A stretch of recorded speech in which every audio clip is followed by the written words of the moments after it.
Ladies and gentlemen, welcome to Spawncast, episode 376. Got a good one tonight. And in fact, we actually have someone who was with us last week, but he kind of jumped in halfway. I figured, we got to have him back for the full episode this time. So joining us tonight as our guest, we have Rax the Great. Rax, how we doing? Thank you very much. I appreciate you having me on. It's good to have Rax here. Of course, we got his channel link down below. I see you streaming a lot more now. It's good to have you back on YouTube. So go check out Rax over on his channel. If you like what you see here with him, he'll be with us for the full 2 hours, hanging out, just chatting up some games. So good to have Rax here. And then we also have semi-returning to this podcast, even though he does Game and Talk and others. We have RGT85. Hello. I thought SummerSlam was tonight, so I didn't know if I was going to be on here. But it's next week. Oh, okay. Well, it's next week. Yeah, it is August. Because I thought summer. Maybe I'm misremembering from years and forever ago. Feels like this one. It was always like in August, I thought, or even end of August or something. Yeah, something like that. SummerSlam. Yeah. So, but that means you're on camera tonight. Yeah, I'm on camera. And is that the room? Is that the room that was filmed with water? No, well, it was the one next. There's 2 rooms in the basement, so it was the one next to it. But it's pretty much good now. If you watch today's update video, which you should watch if you haven't after this live stream, there was more problems, as Mystic Ryan said. Baby, season 2 came through. Anime keeps going. Well, it's good. At least, they'll have to figure it out for themselves if everything got resolved. So yeah, check out Sean's video today. Check it out. Check it out. We have Mystic Ryan with us tonight. Good to be back. Thanks for having me, John. Good to have Ryan here. I think we're gonna have another episode of Click R3 this week at some point too. I think so. Yes. A lot of stuff actually in PlayStation Land right now, and we're not gonna be able to get to most of it tonight. So we'll have to follow up with Click R3. So that'll be a lot of fun. Check it out this week. We also have OJ holding up the pre-show for us. Yeah, good to be here. Shout outs, welcome to everybody here in the chat. Good to be here once again. Thanks for having me on, John. It's good to see you having a pretty big cast tonight too. So got a lot of people, so that's good. Yeah, got some people here. Josie's been pretty busy Saturday nights, but she's gonna try to get back here next weekend. Although I guess she's been making it out the Game and Talk, right, Sean? So you can also catch her there. But she said she'll be back next weekend. Celia missed the week because she was at San Diego Comic-Con. I tried to get her to steal a bunch of shit for me because they had a bunch of WWE stuff there. A bunch of fucking. They had first off, they had this big ass poster. I was like, all right, try to gank that. And then they had the new shit that was coming out. I was like, I need that Hogan. I need that Hogan. They got the fucking the 4-pack with Zeus in it and Miss Elizabeth and Sherry. That shit ain't coming out till spring 2025. I was like, break in the case. And she was like, well, I'll ask if they do any freebies. I was like, look, just break in the case. If somebody says anything, you just be like, oh, I'm a girl. I didn't know. And then if they get mean, just, there's a lot of things you can say. And I told her what to say, but they denied her. They don't do any freebies. Not YouTube friendly things to say. Not YouTube friendly. I like how you're just committing crimes through other people by proxy now. You have to leave your base where you just commit crimes through people. I'm not there. I'm not in San Diego. She is. It's 2 birds with 1 stone. You could have gone to San Diego Comic-Con. Yeah, but then they wouldn't have given me anything. Well, you could have shown up and let them know you're RGT and you're here for the figures. Well, that actually, I think you, just based on some of the stuff that was popping up there. I mean, with all the wrestling stuff too, you probably would get a kick out of San Diego Comic-Con. I wish they would do. I know they kind of do toy stuff here, but I wish they would do more. But that's the thing.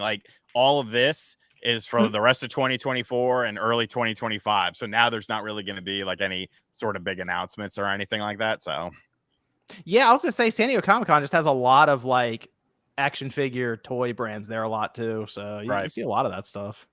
That still seems like a trip you should make one year, Sean, just to check it out and apparently try to steal stuff. So we'll put on some crappy shoes that I don't care about for when I step in the poop out there. Oh gosh.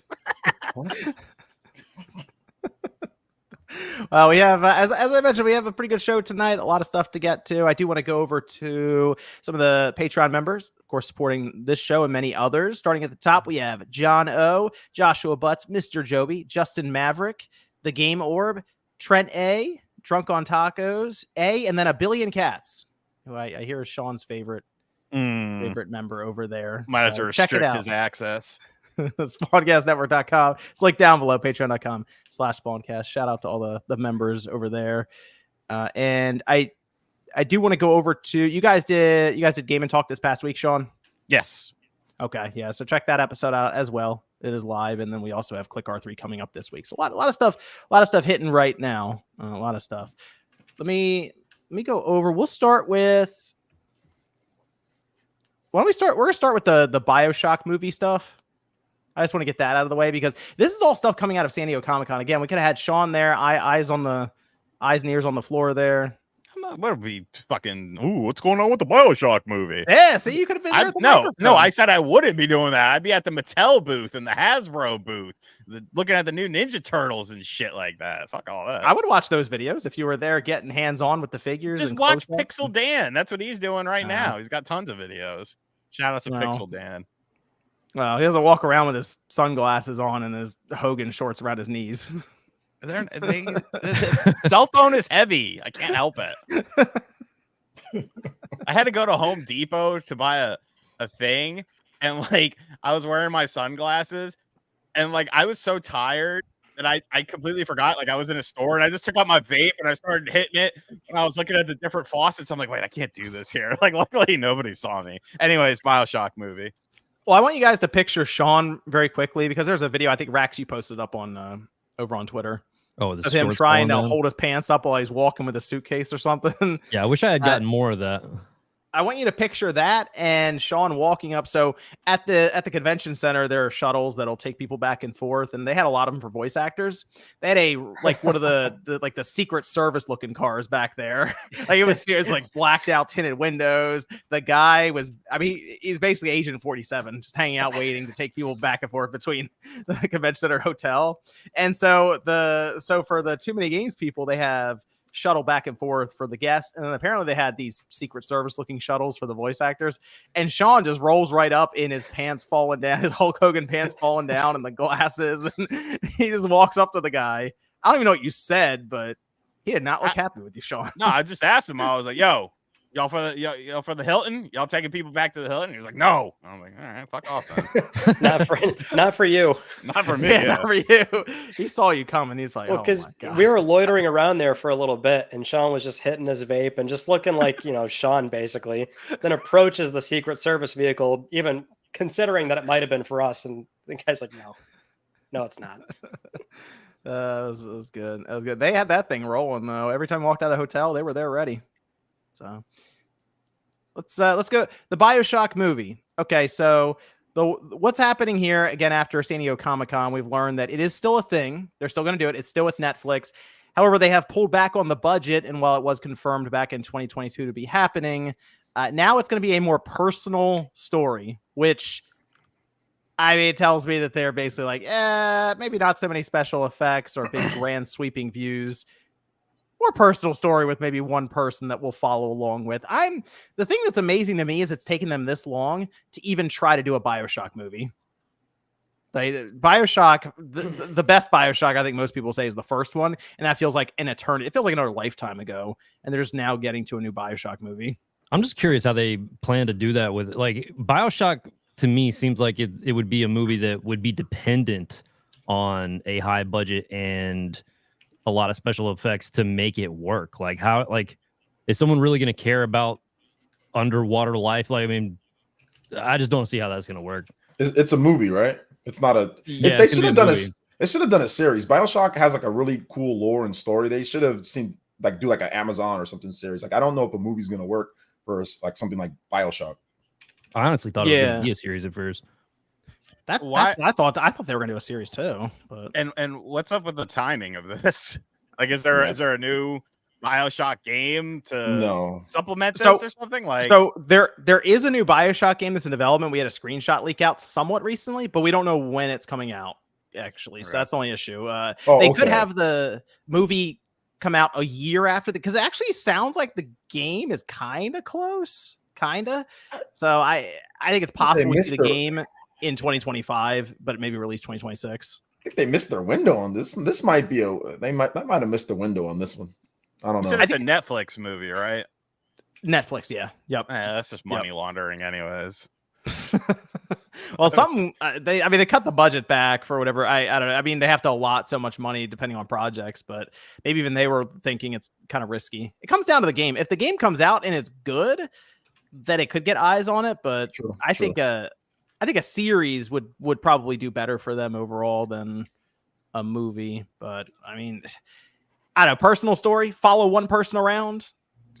That's all I can think of, because you're gonna have to reel it in, not have multiple stories running and big sweeping views, like you said, Rax, of trying to set up a world like that in the underwater. But yeah, and that's also kind of the tone. Maybe they could go like Bioshock Infinite on the thing. Who knows? Now, is Judas the new Bioshock game, or is that just a different game? That's from Ken Levine's game. Yeah, that was the original developers on it. Okay, yeah. Basically making their own Bioshock. Yeah, right. It looks really good, but they're apparently making their own kind of basically their version of Bioshock. Yes. Gotcha. Yeah, I just didn't know if that was what you were talking about or not. Mm-hmm. So, we have that coming up, and then we also have a new Bioshock game. So, both are technically happening. So, but honestly, Bioshock fans should be hopefully a lot to look forward to. But they're eating. The movie's a little sketchy. We'll see. The fact that it was confirmed back in 2022, and they're now saying, "Oh yeah, budget." It's that's kind of a thing. Well, maybe pare back expectations on it a bit, but who knows? I mean, I don't think the Cyberpunk. I mean that anime they did this year, that was not a high budget thing. That was a low budget thing. So I don't. Did any of you guys watch that? I did. Edge Runners, yeah. I thought it was you okay. liked it? I thought it was okay. I thought Edge Runners. I thought it was good. All right. And no Shenmue anime. You didn't like it? You didn't like it, Rex? Nah, I tried to watch a couple of episodes and I was just like not into it.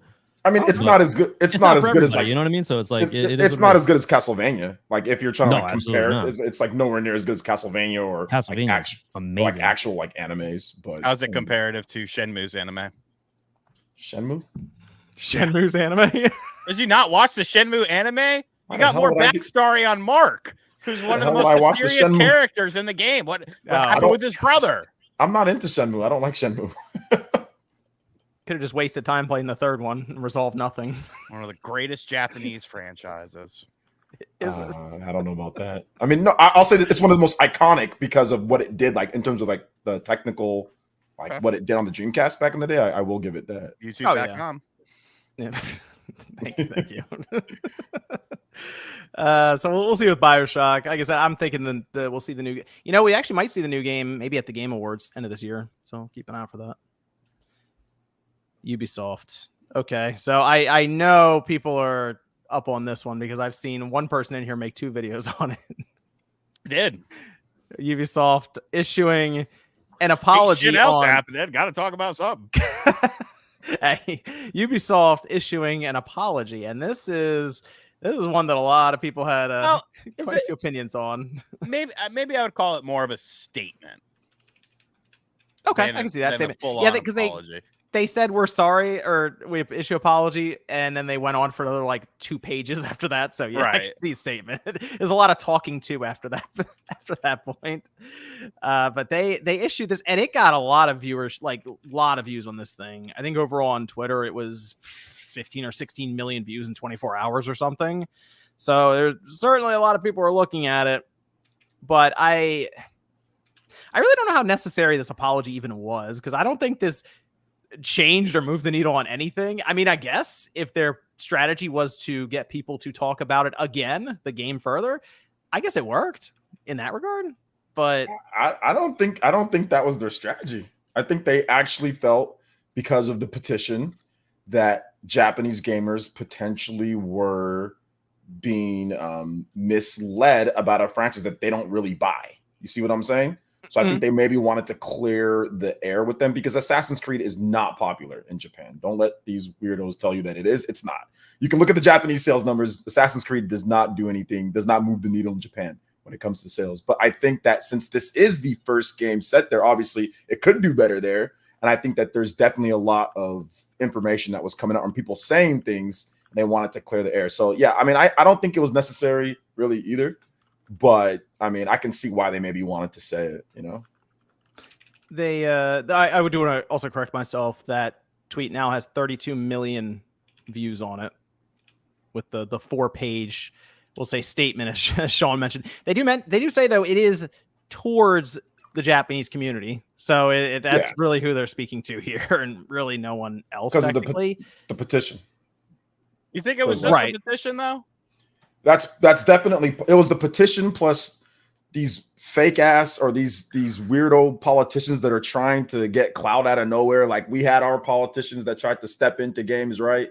They always blame, if there's like something that happens, they'll blame, it's video games that did it, right? We've seen it before with ours. So it was, that kind of happened too, where some like politicians were trying to step in and say, wait a minute, so it was escalating a little bit. You see what I'm saying? I don't think it was just the petition, but I think part of it, you start getting government involved and you start getting, once again, it can be, since it is it's a Western game, it's not a Japanese game. So a lot of this stuff isn't translated for them unless they're using Google Translate, or something like that, or using, the AI to translate people's videos that are talking about it here from the West. So I think that's the reason why. But I think it's a combination of things. But I think the politicians plus I think it's like 50,000 people plus or something like that. And it's a lot of people LARPing. It's a lot of fake accounts. But, I think those were part of it.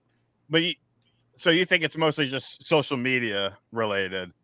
Because like I'm not like trying to set you up for something. Like I'm just genuinely asking, because I almost feel like there's kind of a segment that a lot of Westerners might be missing. Because like, yeah, there are, the grifters and the people and stuff like that, but they've always, been around, especially lately, trying to make situations out of games.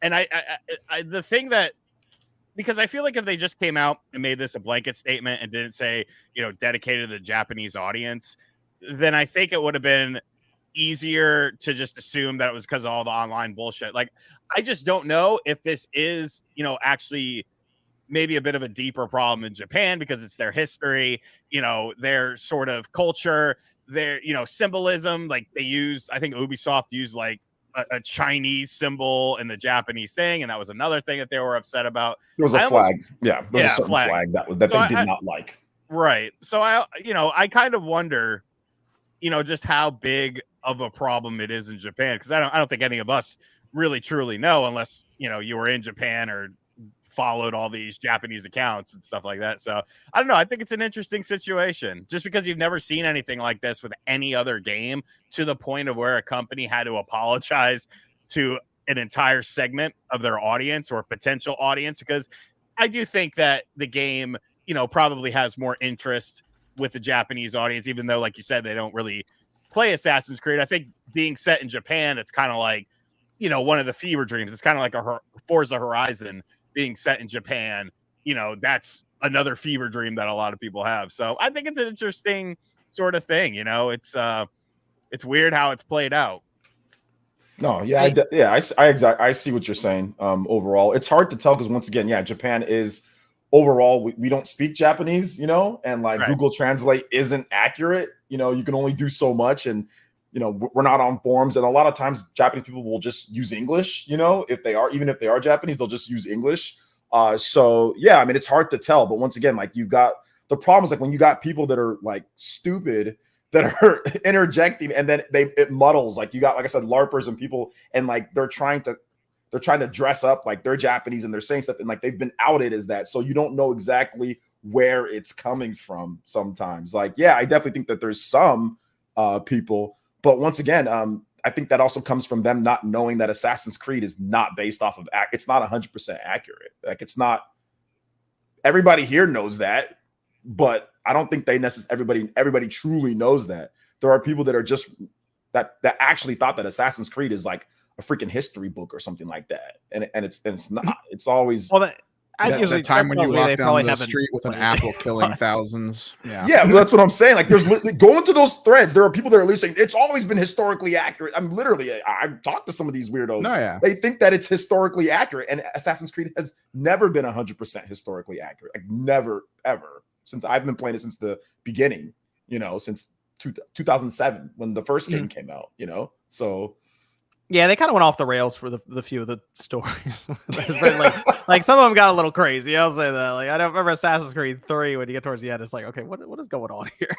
Yeah, but Assassin's Creed 3 is goofy. if you start to start out there, it would spoil a lot of stuff for people. But there is some stuff in these games that are just absolutely out there at times. So it is historical fiction, right? That's the big thing there.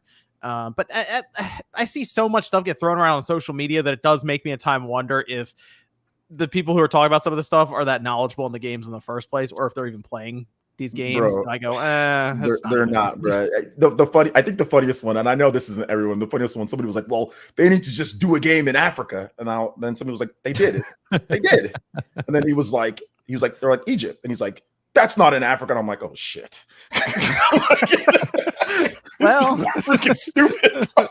That's North Africa, damn it.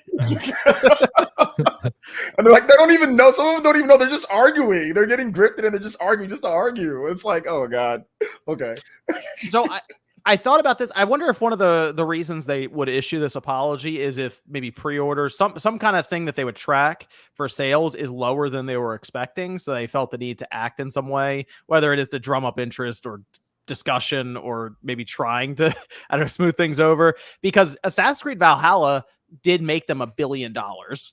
It made them a lot of money. It is like an incredibly successful game for them. So this is expected to be more successful than Valhalla because they're finally going to Japan. So with that kind of pressure on Ubisoft and everything for them rides on Assassin's Creed now, they have like tons of games and projects right now in development for Assassin's Creed, ranging from cell phones to game consoles to across different forms of media. This is like the flagship game, and if it bombs or flops, they're in trouble. It's not going to go over well. So yeah, I think Assassin's Creed Shadows will still do very, very well because it's Assassin's Creed, and because I do think a lot of the social media stuff is like 1% of the consumers who would even look at this thing.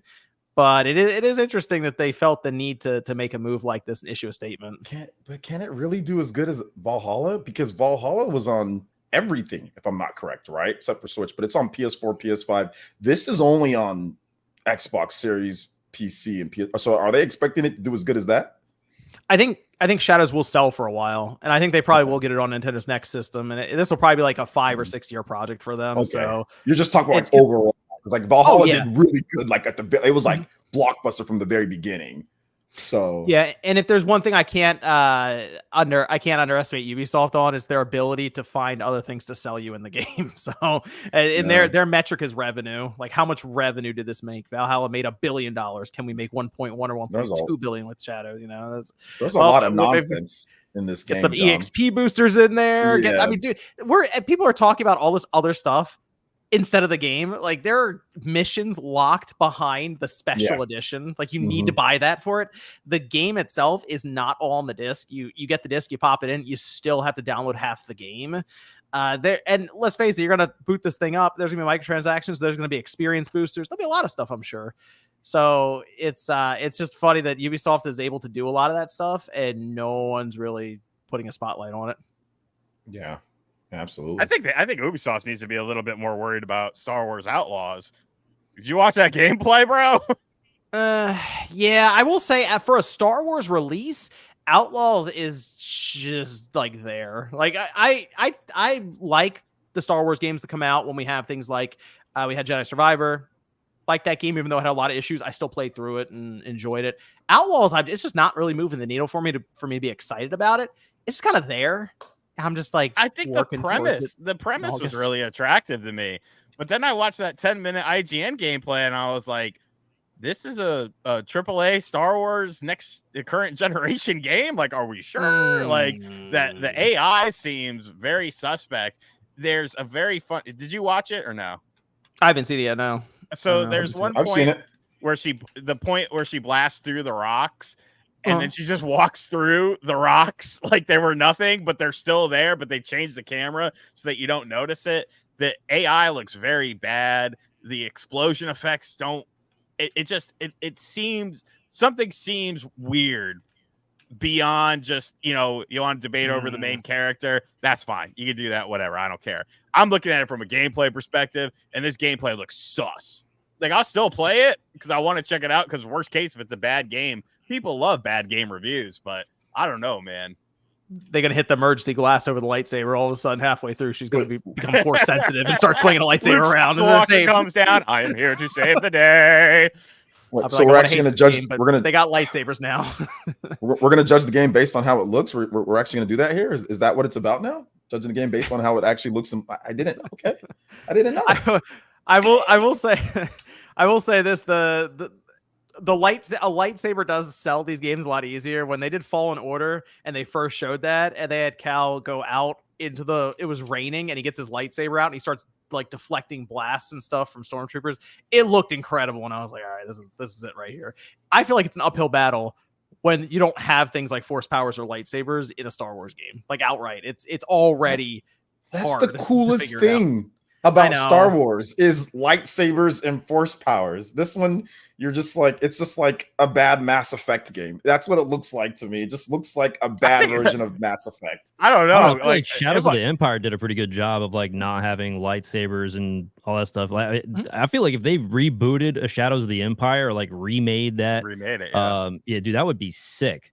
Because I mean, that already has like an established fan base for the most part. I think that a lot of this is like, you know, they keep introducing all these characters and like it's like one after another with Star Wars, and it's like almost hard to keep up with how many new characters that they've been introducing over the last like few years since Disney bought them. So it's like, you know, milking that teat. Yeah, dude. Like, so I feel like if they brought back Shadows of the Empire, it was such a great concept too. Like there were so many different layers to that game that I felt was cool. Like you're a bounty hunter. There's a lot of different areas that you explore that you haven't seen before in Star Wars. I don't know. I just felt like that was like a really good series. It also, I think it also had the benefit of being, you know, still during that, because when you look at Shadows of the Empire, you know, that came out before the prequel trilogy. That was still just, there was only 3 movies and like everyone just wanted more from it. And now we've gotten so much, it's just overwhelming. But I remember, when I did Xbox Era's live stream, Shush Paul Nick did tease that Shadows of the Empire could be getting maybe HD treatment or maybe something more. But clean up the controls a little bit. Yeah, that's the real main issue with the game. But like that, like that was good and it was very tight. But like this game feels like it almost feels like it's open just to be open. Like a good 3 minutes of this 10-minute gameplay trailer is her just like riding the bike through the desert. It's like, oh, well. Okay, wow, there's sand and lots of sand. Like that's kind of weird. Yeah, bro. I mean, I'll check it out when it releases. That's actually out in a month. A couple weeks. Yeah, so might get better. We'll find out soon. Yeah, might get better soon. That shit's already gone gold. That was the final edition that they showed off there in that IGN 10 minutes.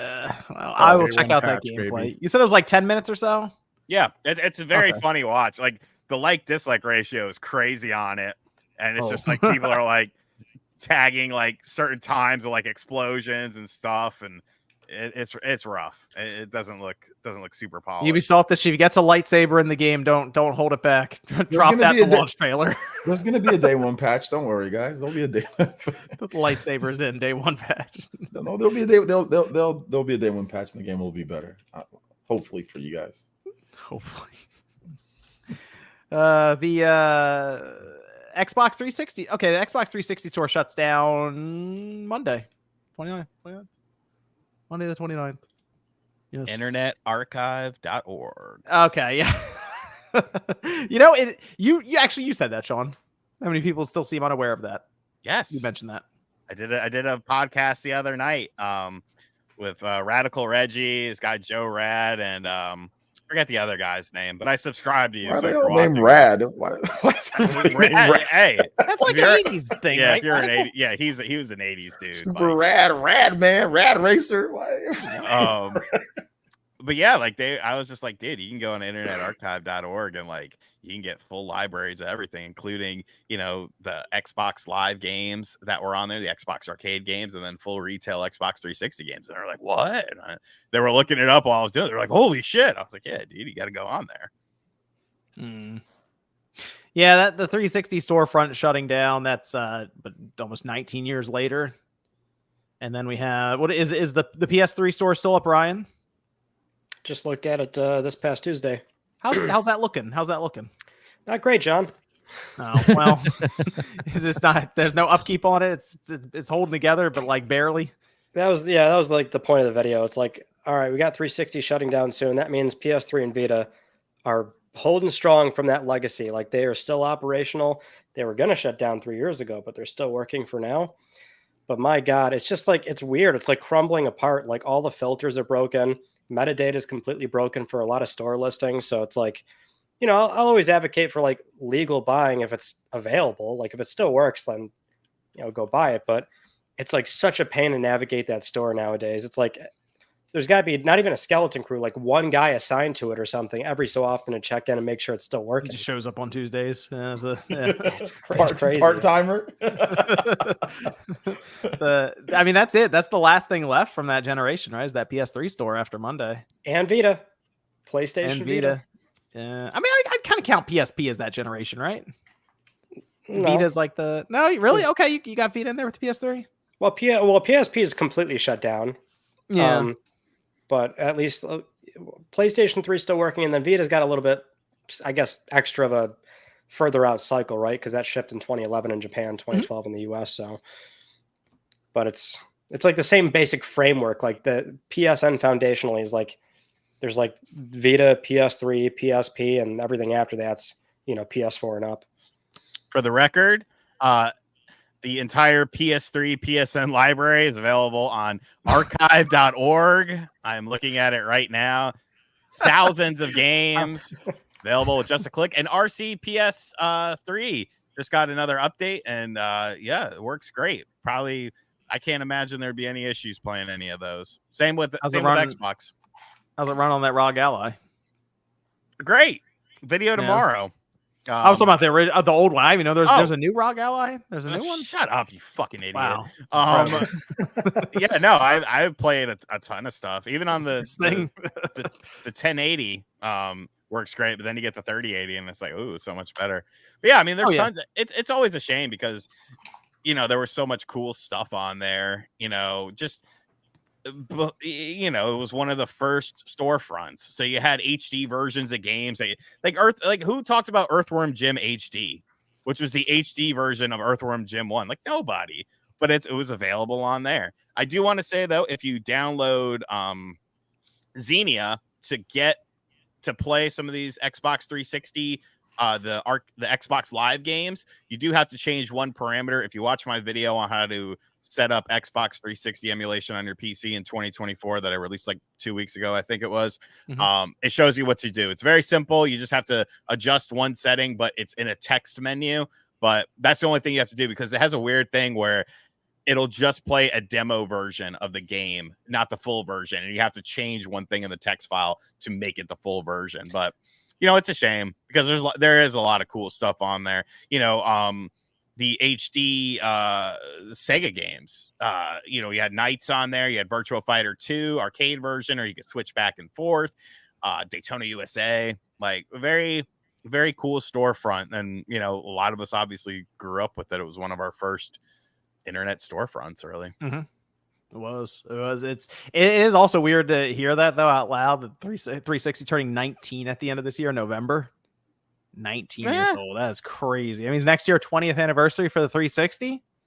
I don't know what you do for that, but they could do something. Maybe even an actual Blade OS system that you can switch to. That would be cool. A new fridge or something to be good. Fridge. Hey, see, now we're talking.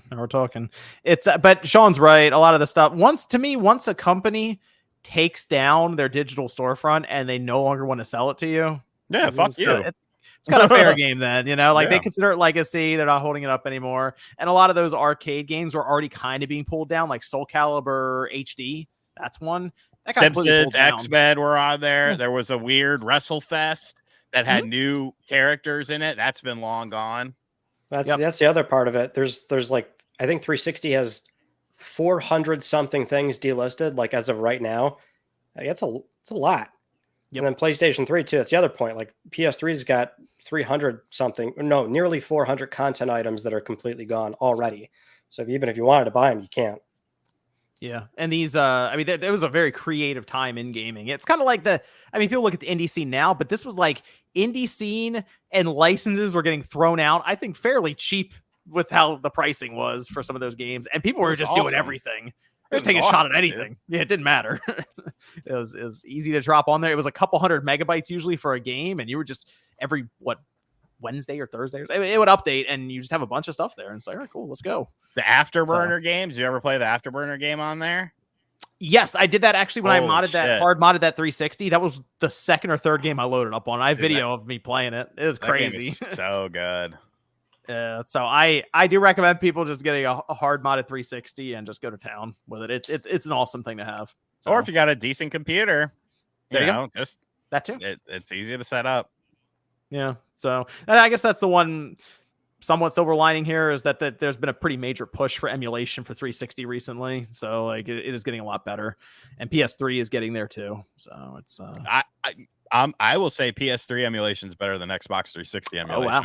By far. Okay. By far. There's still a ton of compatibility issues with 360 stuff because there's only really Xenia, and Xenia doesn't have you have to edit everything in a text file. There's no like what's the term? UI, like UI. UI, yeah, that's what I'm looking for. I was gonna say GUI. I was like, that doesn't sound right. Graphic there's no UI. Whereas with PSX3, like it's very, very streamlined. Okay.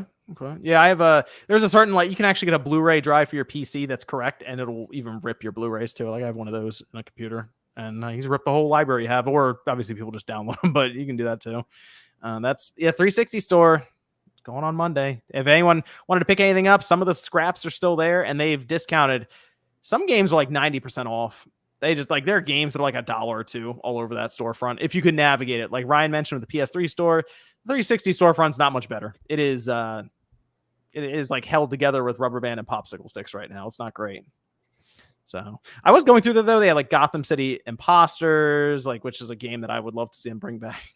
What was that, Sean? Learn from Mr. Learn more on Mr. Sujano. That's how I learned pretty much all of my stuff. I watched Mr. Sujano, and then I just make my own video on it. I'm like, yeah. There you go. Check out Mr. Sujano. Keep you updated on a lot of emulation stuff there. Yeah, check them out. Oh yeah, every day. They just released Xenia Manager. Go on. There you go. That's okay. That's news to me. Xenia Manager. There you go. You can do that, Sean. Here we go. All right. Thank you, good sir. New video. Is it what you were basically looking for? Just having more of a tries to make playing games with a Xenia emulator easier and installing specific game patches easier and more intuitive, along with having an intuitive way of changing Xenia settings. Oh, this is fucking great, dude. Yeah, it's it's basic, but yeah, it's got oh, dude, yes, let's go. Thank you, dude. I'm I'll have to make a video about that this week. This changes everything. No, I already got tomorrow's video on the ROG Ally X. All right, there you go. Let's see. I'll go over some of the super chats here. Tyler Rhodes says, "Hey Ryan, long time no speak. Hope all is well." Hey, hope you're doing well, Tyler. Lem Star says, "Finally beat Baldur's Gate 3 this week. I implore everyone to give it a shot, even if D&D is not your cup of tea. One of the best games ever made, in my opinion." Lem Star. Had it with Casual Noob Gamer. What is this? By the way, Comic-Con and between Comic-Con and six cast members, I have a nerd boner. Oh, okay. I was trying to read the first one. Lies of Phil Spencer's Olympics Rage, Cobra Kai, discuss crazy week. Hey, Cobra Kai, 5 episodes. People should check it out. I did watch. I got caught up on it. Hey, see? First wave. So it's kind of like they did 3 movies just broken up into 15 episodes. We have 5 now. Leave on the cliffhanger. They got a new game coming out too. Oh gosh. That's like Game Mill or something, isn't it? Yeah. Who's making it? I mean, it's like a retro, like 2D, like beat 'em up. I don't think it's Game Mill. Is it now? I'm picturing the one that I think they made. They did one before. That was Game Mill. You just said that I was picturing a sequel from Game Mill again. Cobra Kai does not lend well to a video game. Like, there's no.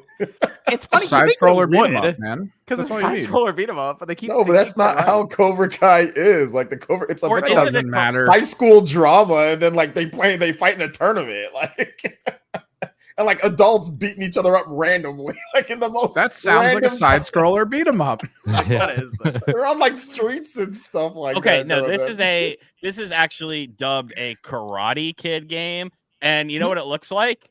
Mm-hmm. It has that same visual style of Toxic Avengers with a little bit of Scott Pilgrim. Toxic Crusader. Oh, Christ, damn it, John, you jinxed it. The new karate game is currently in the works with Game Mill Entertainment. There it is. There it is.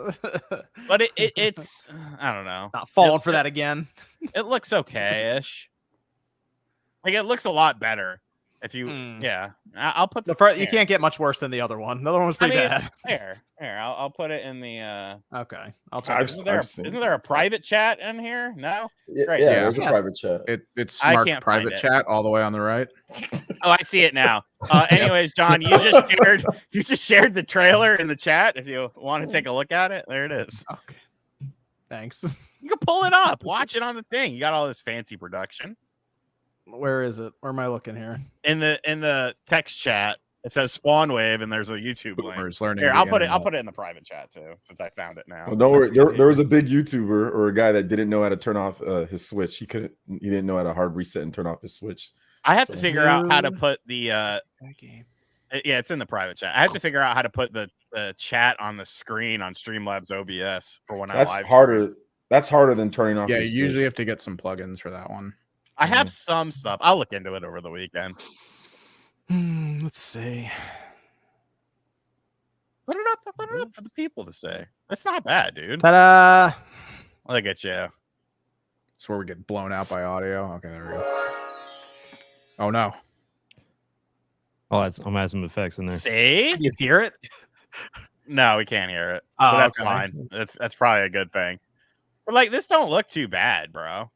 Like, it's obviously, okay, those visuals don't look bad. See? Looks like two different artists made that. That's cool. But like, look.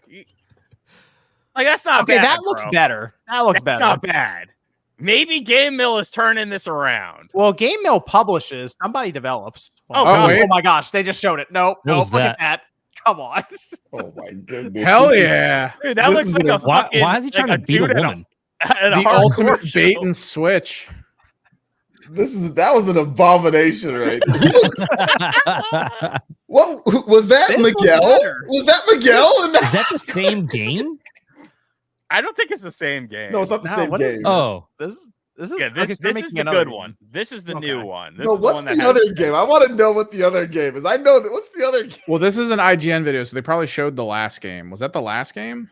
Yeah, it had to have been. Yeah, I think because they did a second. They did like Cobra Kai too. Yeah, Karate Kid, the Scott Pilgrim edition, which is fine. I mean, we need a decent game, so I think he's using screenshots and shit. So you can turn it off. It's done. Cobra Kai. It's over. No, this game is called. That's when they were doing that. It's called Cobra Kai: The Karate Kid Saga Continues.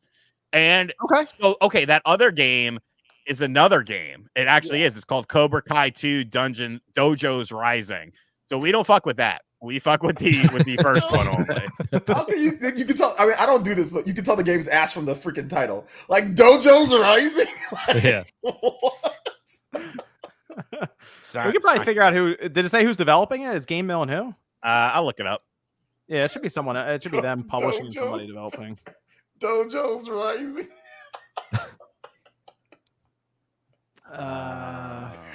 Cobra Kai is awesome, but I don't know. Renato Mario says Assassin's Creed Shadows controversy. I can see both sides being weird. There are indeed some Japanese criticize the game, but there are also many Western grifters too. Okay, update. The cool looking one. It's called Karate Kid Street Rumble.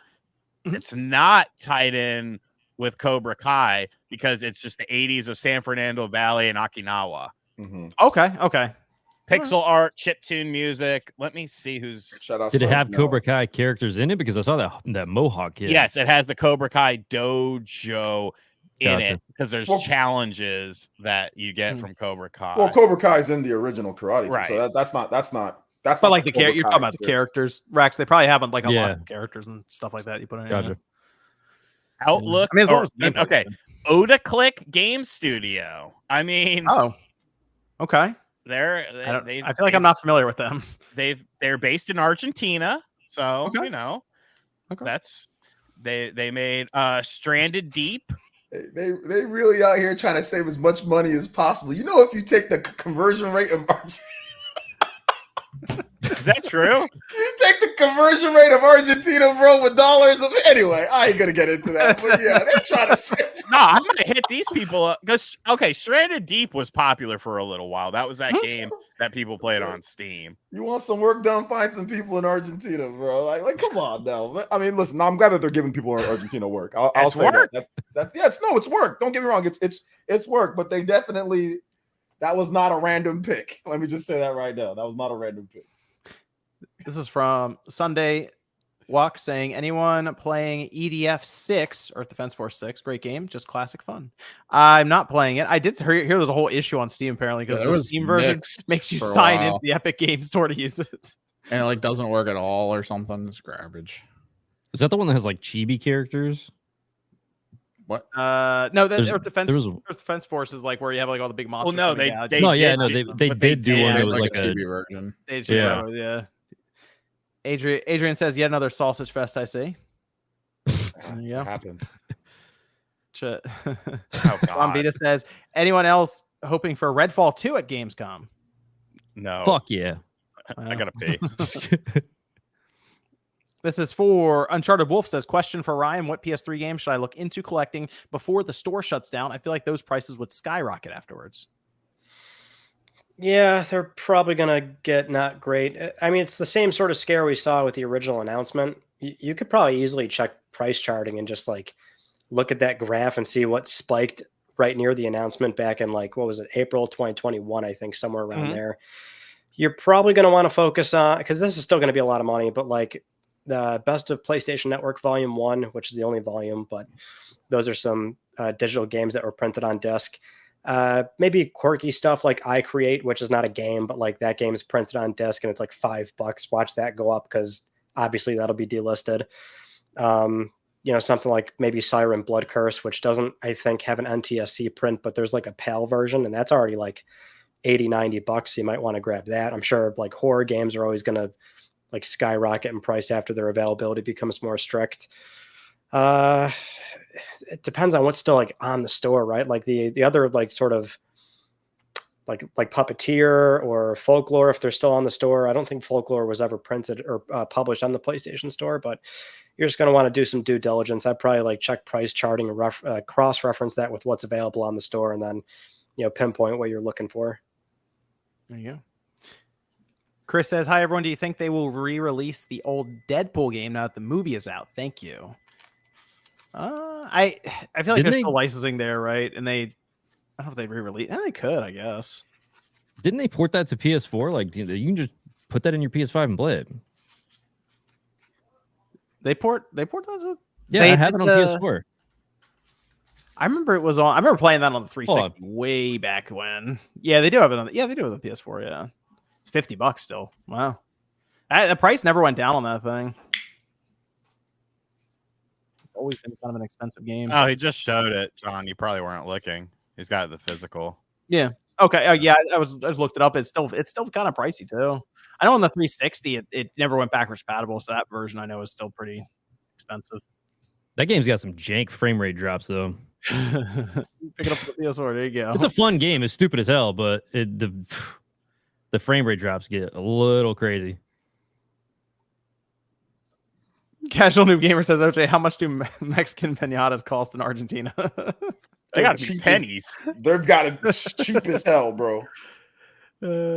Mac Mega says, what retro handheld is best to play Saturn games on? Is there a cheaper option than getting Ambernic RG556 if I don't like Retroids? Yes. Question. You don't have to spend near, because I looked that up. That's like a $200 thing. The Ambernic Arc D is shaped. I have a video of it on the channel. It's shaped like a Saturn controller. Granted, it's only D-pad, but how many games really use the analog stick? The one thing is it doesn't come preloaded with like any Saturn shit. So you'll have to add your own stuff on there, which is it's easy.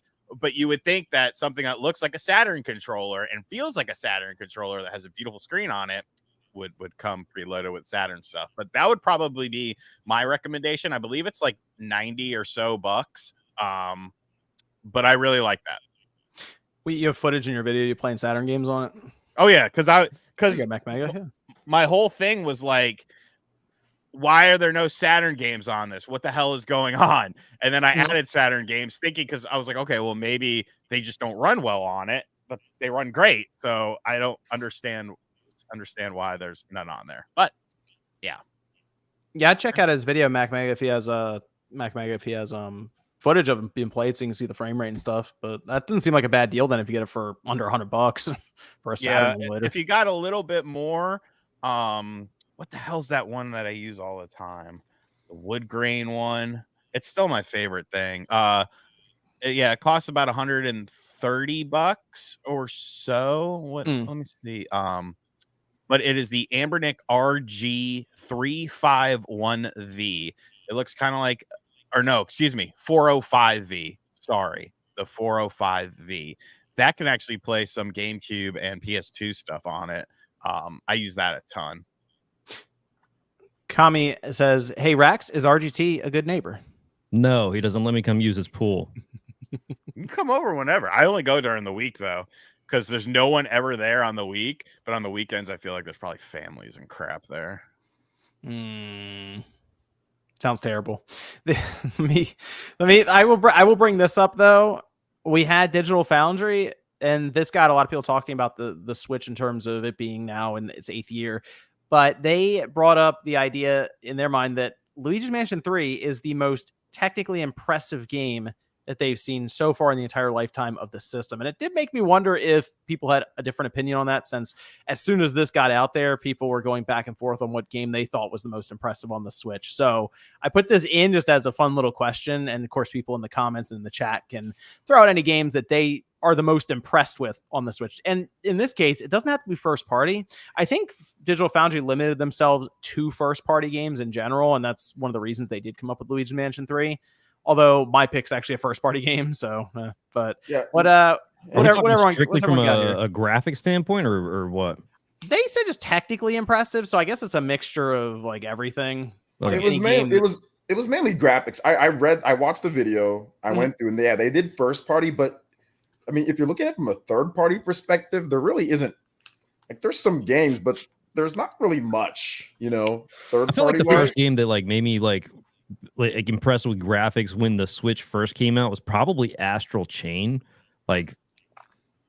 Looking back on it, it's probably not so much, but when that first came out, I remember seeing that trailer and I was like, damn, this is on a Switch. I was like, that was crazy. Yeah, they didn't have that game. That was 2019. Yeah, I agree. They didn't have it on their list. They had 12 games, and they didn't have that game on their list, but they had a lot of good games. I mean, they had Xeno 3 on there. They had Luigi's Mansion. They had Breath of the Wild, Tears of the Kingdom. They had Fast RMX. Remember how good that game looked when that first came out? So, I mean, their video was cool. Luigi's Mansion, they said specifically, talk about why they picked Luigi's Mansion. They said because there's lighting and there's certain things that are in no other Switch game that looks as good as what you see on Xbox and PlayStation. So that's the the game does look really good. Yeah, so they felt some of the lighting, illumination, whatever the case is, all that stuff they're talking about on there. So I mean, I think but it's such a small kind of enclosed game, in comparison.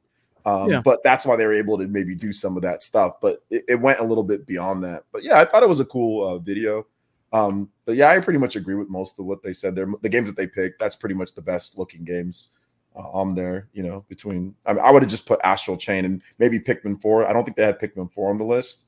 But maybe that would have been on the list. Yeah, Pikmin 4 is a pretty clean looking game for being a more realistic take on it. Well, what's the list? Am I picking something that's on the list, or am I just picking my own? You pick whatever you want. You can pick whatever you want. Alien Isolation. I knew you were gonna say Alien Isolation by a country mile. Come on, bro. That's got effects in it not even seen in the next gen versions of it and shit like that. That is Feral is a fucking great company, and I completely forgot they ported that. Dude, remember I bought it at Too Many Games from the limited run booths to pay MVG's mortgage. Yeah, I would say Alien Isolation for sure. Let me see what else. I played Alien Isolation. Yeah, it definitely looks good. Definitely, that game definitely. Speaking of MVG, I imagine he would say Witcher 3 for this one. Witcher, that game is crusty as hell on the Switch, though, man. Oh yeah, it's definitely crusty. You're not getting like the best out of it. It's just the reality of what it represents on the Switch. It's just existing. Yeah, the fact that it exists, which is good, which is always kind of interesting with these things. It's like, well, what's more impressive compared to because like Alien Isolation, it's like enclosed, small quarters, things like that. So you can do a bit more, just like Luigi's Mansion. But then you also have a game like Tears of the Kingdom, which is not only does it look good, but it's also massive. And then they have a bunch of calculations like the physics and all sorts of stuff. And like you can burn things and it spreads and it has like realistic stuff that's not in like games, like open world games that are, that are on stronger systems, like when it comes to the open world. So I guess like there's so many different ways you can like look at it, right? Like how you look at what's technically impressive compared to just like, how does it just like look, just overall how it looks, because it's a smaller game. And, there's not as many areas and stuff like that. That's, not quite as impressive as a game being massive and doing all this other stuff like the physics. So I don't know. It just depends, right? Their parameters that they set was kind of weird because they did put like technically impressive. Yeah, I mean, they had Xeno 3 in there. That game doesn't look the best, but from a technical perspective, it does a bunch of things that other games on Switch just doesn't do. So in terms of the scope and size of it and like how many characters you can have on screen at the same time, all fighting, AI, whatever, logics, all that stuff. You can switch on the fly, things like that. That's just not in other RPGs on the Switch or just other RPGs in general. So I don't know. It's interesting though. Interesting video. I was between Tears of the Kingdom for a lot of the physics-based stuff it did, and then just Mario Odyssey, mostly because it's one of the only games in that sector that targeted 60 frames, and I think still looked very good doing it. So that was one that has always stuck out to me. Whenever I go back and play that game, I'm still impressed just by how smooth it is. And I mean, you need that for a 3D platformer like that. But the fact that came out in the launch year and it still holds up as well as it does now, I mean, we're in the 8th year of the system, is impressive, and it makes me want the next 3D Mario game because it's been a while. Yeah, that's the only game on that list that, I mean, outside of Fast RMX, that they had on that list. But yeah, you're right about that. That's still. And there's like so many moons in that game, man. Like too many.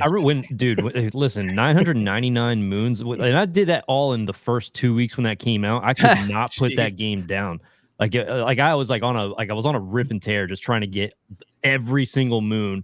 And it was just crazy to experience that. That game is definitely like top notch. Yeah. I do want to bring this up because I feel like this is partially Ryan's fault, but the Pokemon Company. So the Pokemon Company doesn't necessarily disclose. John. Well, what are you trying to say here? They don't necessarily disclose all their numbers, annually and stuff as easy as it is to figure out numbers for Nintendo, Microsoft, Sony, or whoever. But obviously, big company here, and we now have information that suggests that they had $10.8 billion in retail sales for 2023. And I have to assume a good chunk of that's from Ryan. See this dude Pokemon Go everywhere. We're walking at too many games, look over, he's like catches something in Pokemon Go. John, if I had even remotely close to $1 billion, I wouldn't be sitting here talking to you. I'm just gonna lay that out there. Well, it's interesting because on the $10.8 billion, technically they would be within $500 million in Nintendo's receipts from that same year in 2023. Nintendo released some pretty big games that did really, really well. And obviously they also get a cut of the Pokemon sales that are going on for games and merchandise and stuff. And in this instance, people of course looked at it and said, that is incredibly impressive, but also kind of sad at times when you look at some of the games that come out from the Pokemon Company, that they have $10.8 billion coming through. And that's, although a lot of it is from merchandise, cards, and Ryan playing Pokemon Go. Listen, I'm not going to stand for this slander. I mean, like all it's from that. Like, Pokemon is like a Disney in a way. It's a cultural icon at this point. That property is so goddamn strong, and that's why. Like nothing about that number surprises me at all. It's amazing how big it is. Like, I don't know if anybody didn't they say that it is bigger than Disney now. It's a number 4 or 5 on most recognized properties. I can double check. I don't know if like people like ever like, because obviously I do. I look at I check Pokemon Center pretty often because we don't have physical retail stores here for Pokemon Center, but it's like there's thousands of items for sale there. I mean, if you're like a Pokemon mega fan, there's houseware and picture frames and, seasonal items. I've got Pokemon garden statues because they make them, ornaments, what did I say? Towels. I've got towels, every single plush you could ever want. It's just such a powerful franchise. It's not even so much the game thing, right? I mean, nowadays you talk to a Pokemon fan and their answer might not even necessarily be like, oh, I like the mainline games. It could be, I like the TV show. I like the cards. I like Pokemon Sleep. I like Pokemon Go. I like Pokemon Cafe. I like Pokemon Unite. It's crazy. So the wiki for highest grossing media franchises does have Pokemon at number 1 at 98.8 billion. And then Mickey Mouse at 52 as number 2. Where's Hello Kitty? Where's Hello Kitty? Mickey gets bodied. Yeah, like people don't realize how they think that because they see the big numbers for the games, they think that it's all the games that strike. It's like, no, it's the merchandise. Hello Kitty 29.3. That's pretty down the list. It's actually lower than Call of Duty. Yeah, people still surprised that Hello Kitty's on there. Yeah, I get reminded half the time. Bro, there used to be Hello Kitty stores at the mall. I remember there was a Sanrio. Yeah. Full on Sanrio stores. Yeah, there was a Sanrio store that was right across from the arcade at the mall that I used to go to in Raleigh. Shout out to Crabtree Valley Mall. They had Hello Kitty Dreamcasts. Yeah. Oh, YouTube.com. Okay. They're like translucent.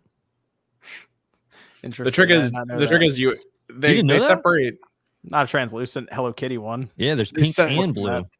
They're separating a lot of the Disney properties. I mean, you add everything Disney up, and it trounces it. Oh, did they? On the list? Yeah. You got Mickey Mouse at 52, Star Wars at 46, which is currently owned by them. Disney Princesses at 45. They'll trounce it completely, but separate. For IP, intellectual property, like branding that's owned, So Pokemon number 1. Yeah, people were a little shocked at that number. Ryan's just like, whatever. Not even close. Whatever. Not even fire up this app, see what's around. It should be more. I've got like, I don't know, probably 20, 30 Pokemon plush. I got to stop. When's the next trip? Yeah. Obviously, all the mainline games. I play Pokemon Go. I play Pokemon Sleep. People don't know this about Ryan. He is a big Pokemon Go player. Just betraying Yu-Gi-Oh left and right. I don't ever hide these things either. Like out of like thousands of uploads on my channel, I think I have more Nintendo stuff in like the view of the camera than PlayStation stuff. But like you go to the events, you go to the Pokemon Go events. Yes, I do go to the Pokemon Go events. So now I'm pretty much doxxed anytime they have a live event. You'll know I'm there. There's also the card. People are buying the cards like crazy, man. I didn't know how crazy the cards were until I actually went to like the Pokemon headquarter thingy in Seattle. You could ask the dude right next to you. He fucking knows about it. He was dropping fucking bands on that shit. Hey, OJ, so you bring up a great point. The cards, so the Sword and Shield era, which is like semi-recent, right? That was for the TCG. I don't know what the metric is because I'm not super into the Pokemon TCG, but it's something crazy. Like this is the most printing they've ever done in the franchise, to where it's like 90% of the card printing they've ever done, like started in the Sword and Shield era.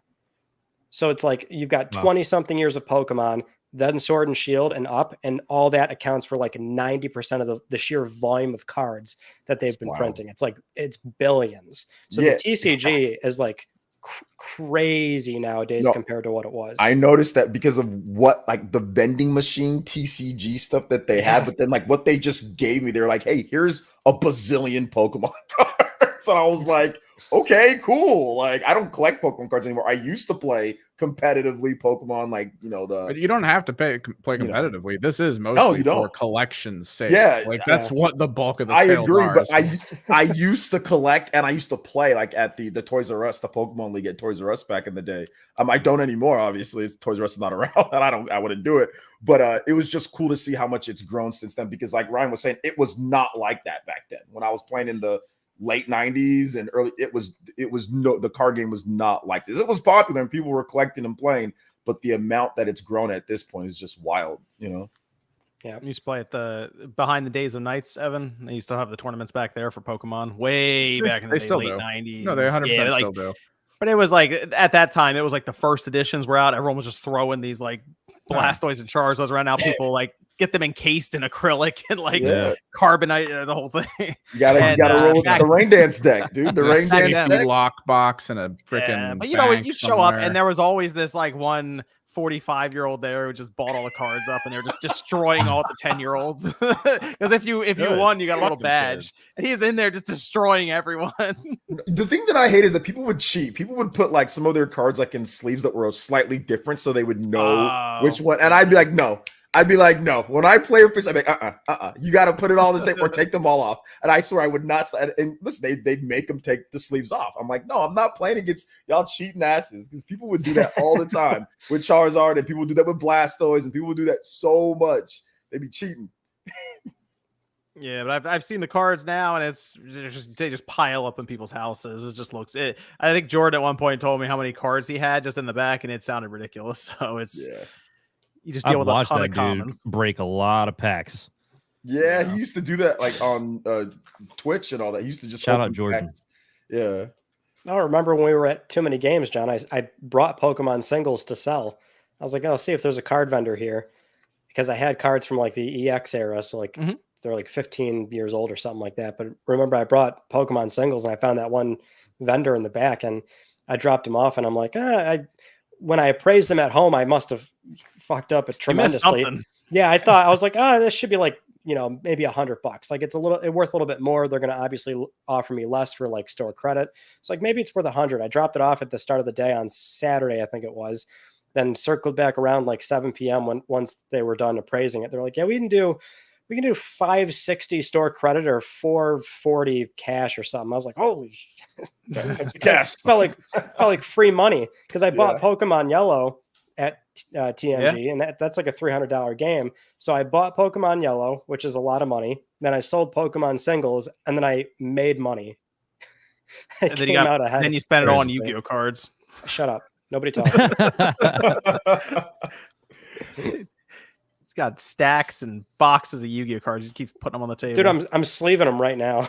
Oh, anything good? Any good ones you want to show off? I'm changing my deck up here, my Relinquish deck. That's why I showed 1,000 Eyes Restrict. It's a control deck. Wait, so do you actually like play? Oh yeah, he does. Do you play the looking at East Coast champion? Do you play like online or any of that, like on the consoles or anything? I'll play Master Duel. I don't play the meta though, so I get my ass kicked like 90% of the time. Yeah. How is that for like do you have to buy the cards in the game? It's for like a free to play card game. You would think it's going to be super predatory, but it's not that bad. Like if you sign up, you can like make 2-3 decks completely for free. Usually, if you spend the free resources correctly. Well, Sean's really been desperate to get into Yu-Gi-Oh, so I'm sure he'll be all over that. I remember I used to do this podcast with this fucking failure of a store owner. It wasn't really a podcast. It was really just me and a bunch of my friends saying terrible things and bullying him. But there was this one kid, his name was Alan, and he came on there once. It was like a revolving door. It was just like a live stream, I should say. And this kid came in there and was talking about how Yu-Gi-Oh cards were a better investment than the stock market. And I remember Alpha Omega Sin fucking was, because he was on there. He was just like, what the fuck is wrong? It just went on this whole big thing. But maybe he was right, bro. Because some of them Yu-Gi-Oh, like that motherfucker's probably a millionaire now. That dude was all about Yu-Gi-Oh cards. And he probably was he? Yeah. I don't know. He probably just sat on those. This was probably 7-8 years ago. He probably just sat on those things and made a fucking fortune, I bet. He's like, just wait till these 100 blue eyes white dragons, cash them in 15 years. So I'll say this, Sean, you're right though. There's not that much money in Yu-Gi-Oh. Yu-Gi-Oh reprints too much. That's their okay. I wouldn't even say it's a problem. People think it's a good thing, because if they reprint, staples and the kind of cards people want to play, then that's good. The money is in Pokemon and Magic, and that was very easily reflected at Too Many Games, where I had to search every single goddamn vendor to find Yu-Gi-Oh cards. Couldn't find them. Funny, because when I was there with you guys, I had somebody with me that was literally selling crates of Yu-Gi-Oh cards. Well, were they just bulk cards or something? Or? It was all kinds of stuff. Well, it's just there's just no money in it. Everything is less than 10 cents basically. Most of it on TCG, only 2 cards are over 1,000. Everything else goes down to 300, and then just kind of. So he was wrong. Yeah. So fuck you, Alan, the meta magician. That's what we call them. Unless he invested in like a bunch of DDS Blue Eye cards, those are the only ones that are like worth a decent chunk. I'm picturing them like trading all their Pokemon cards, first edition sets for like the Yu-Gi-Oh stuff now, like all the Charizards and Blastoise. And if anything, I made a poor investment by selling Pokemon singles than buying Yu-Gi-Oh. Wow. That was a bad choice of spending. Let's see. We have so we do have the video game strike that started actually on the 26th. Yeah, so it was just ahead of the weekend, actually, 12:01, I believe, on the 26th. Screen Actors Guild, American Federation of Television and Radio Artists, officially on strike as of now. And as soon as that happened, I think everyone figured what was going on, because we saw this before. I feel like this was earlier this year, where I thought they came to a deal for AI and voice acting. And it seems like even though they had some sort of preliminary deal or just a bridge deal there, they're still going on and on and on with, I guess, these different companies and stuff, kind of dragging their feet on AI and trying to come to some kind of consensus on regulation or contracts around it. And the big thing now is just trying to figure out how this works with AI and voice acting, because I think we've kind of seen it now with online stuff when it comes to artificial intelligence. This stuff is getting, a little too spot on to where you cannot tell the difference. It used to be, you look at the hands, for example, on the AI art, and it was pretty easy to tell that it was some weird stuff happening. I don't know. Now you can't even see that. Like so we have fingers and shit. Yeah, like it's like going at right angle. It was all weird. This is one hand. And you're like, yeah. You're like, okay, I could tell that's like an AI generation. But now we have voice that's almost undetectable. We have video that looks like you could have Hollywood, spend a while creating this stuff. A computer does it in like 10 minutes or something with AI. And now it's to the concern that voice actors just be replaced by AI. So they have to figure this out with this strike, which also means that there are games that are probably going to be delayed by this if the standoff continues for a while. I think there's a list with aren't they using AI to do Harrison Ford's voice in the new Indiana Jones game? I thought it was Nolan North. Yeah, they got the guy that does his they do his voice. That's Troy Baker and the Indiana Jones Troy Baker. Yeah. That's what I meant. No, so just to add extra context, they authorized a strike they authorized a vote to strike in September. That was after like a year and a half of the negotiation process. And I believe what John said, there was like some sort of intermediate agreement right now just so they can, keep everything going. And the vote authorization was like 98 something %.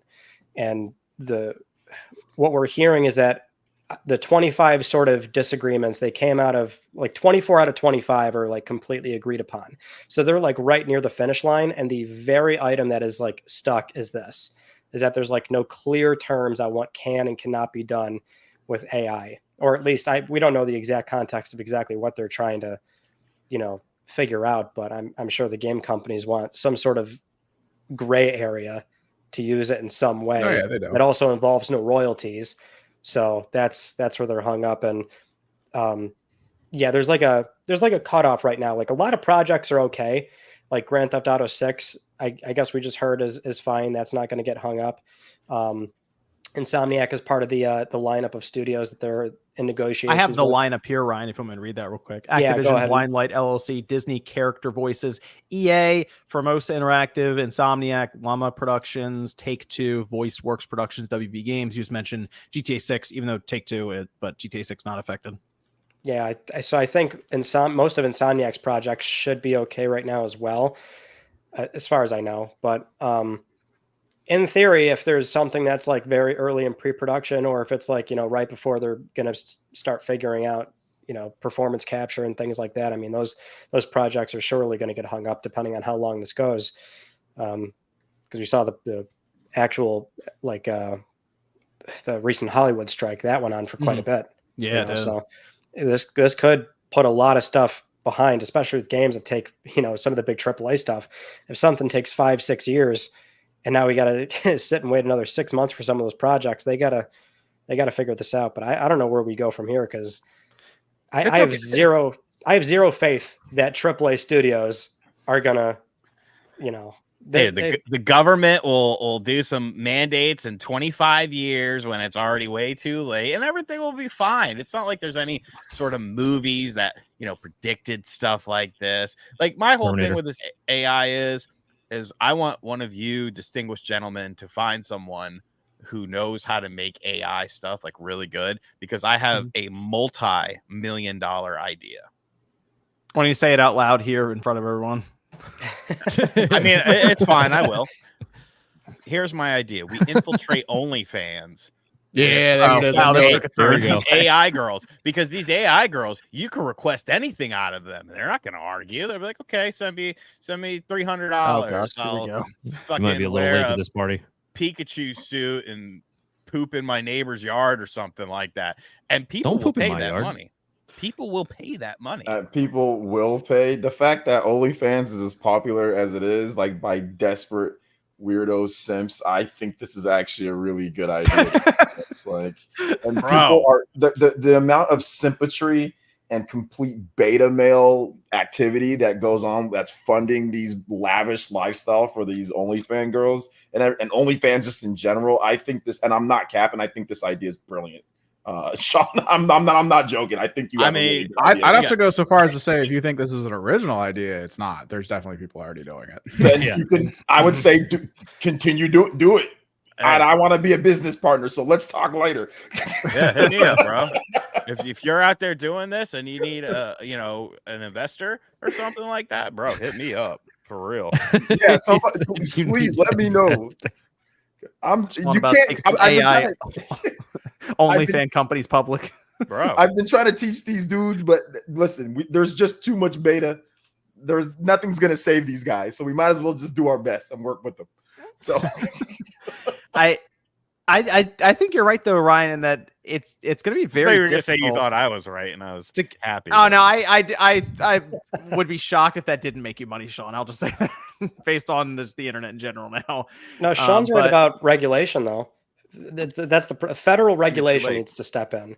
They've talked about it. They've talked about it. It's going to take like 40 years. They're trying not to shit in their pants during these congressional meetings and stay awake. You think they're going to get around to AI? Like, technology. Well, that's only half the problem. The companies producing the AI are also paying both their parties. So no one wants to really move on it at all. So it doesn't matter. People don't understand stuff with that. Like how, politicians, even like, senators and stuff like that.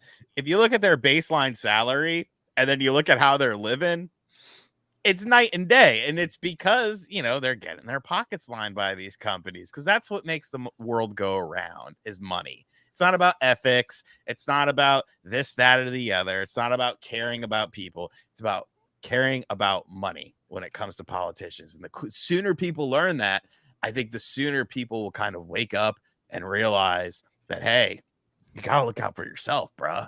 You got to do what you got to do. But back to John talking about actual video games. Well, they say they are far apart on the AI thing, as you mentioned, Ryan, that being the main thing. They say so here's a quote: "The employer's AI provisions leave the folks who put their bodies on the line the most vulnerable to abuse." They say they get to choose seemingly arbitrary who is a performer and who is just data. Our union represents all performers, and we refuse to allow our employers to disrespect a portion of our members who have poured their lives and talents into making great performances by saying we don't count. So the AI thing that they're far apart on, I would have to assume their demands are just no AI in these games if we're going to come to an agreement. I have no idea why any of these companies would agree to that. Like they all want to use AI. They do. Like, I mean, the thing is though, you see it on like social media, and it obviously AI is a controversial topic right now, but there are just extreme stances where people will say they're never going to play a game that has AI in it. And the thing with that though is these companies aren't going to tell you that AI is being used in the game. You'll find out a year or two from now, which like with Activision Blizzard, there's a report now that came out that last year they used generative AI to create a cosmetic in Call of Duty. I think it's in Warzone or Blackout or the current one, Modern Warfare 3. And no one knew. They just put it in there. Oh, cool. Let's see how this works. It seemed to work fine. No one noticed. They probably sold a bunch of them.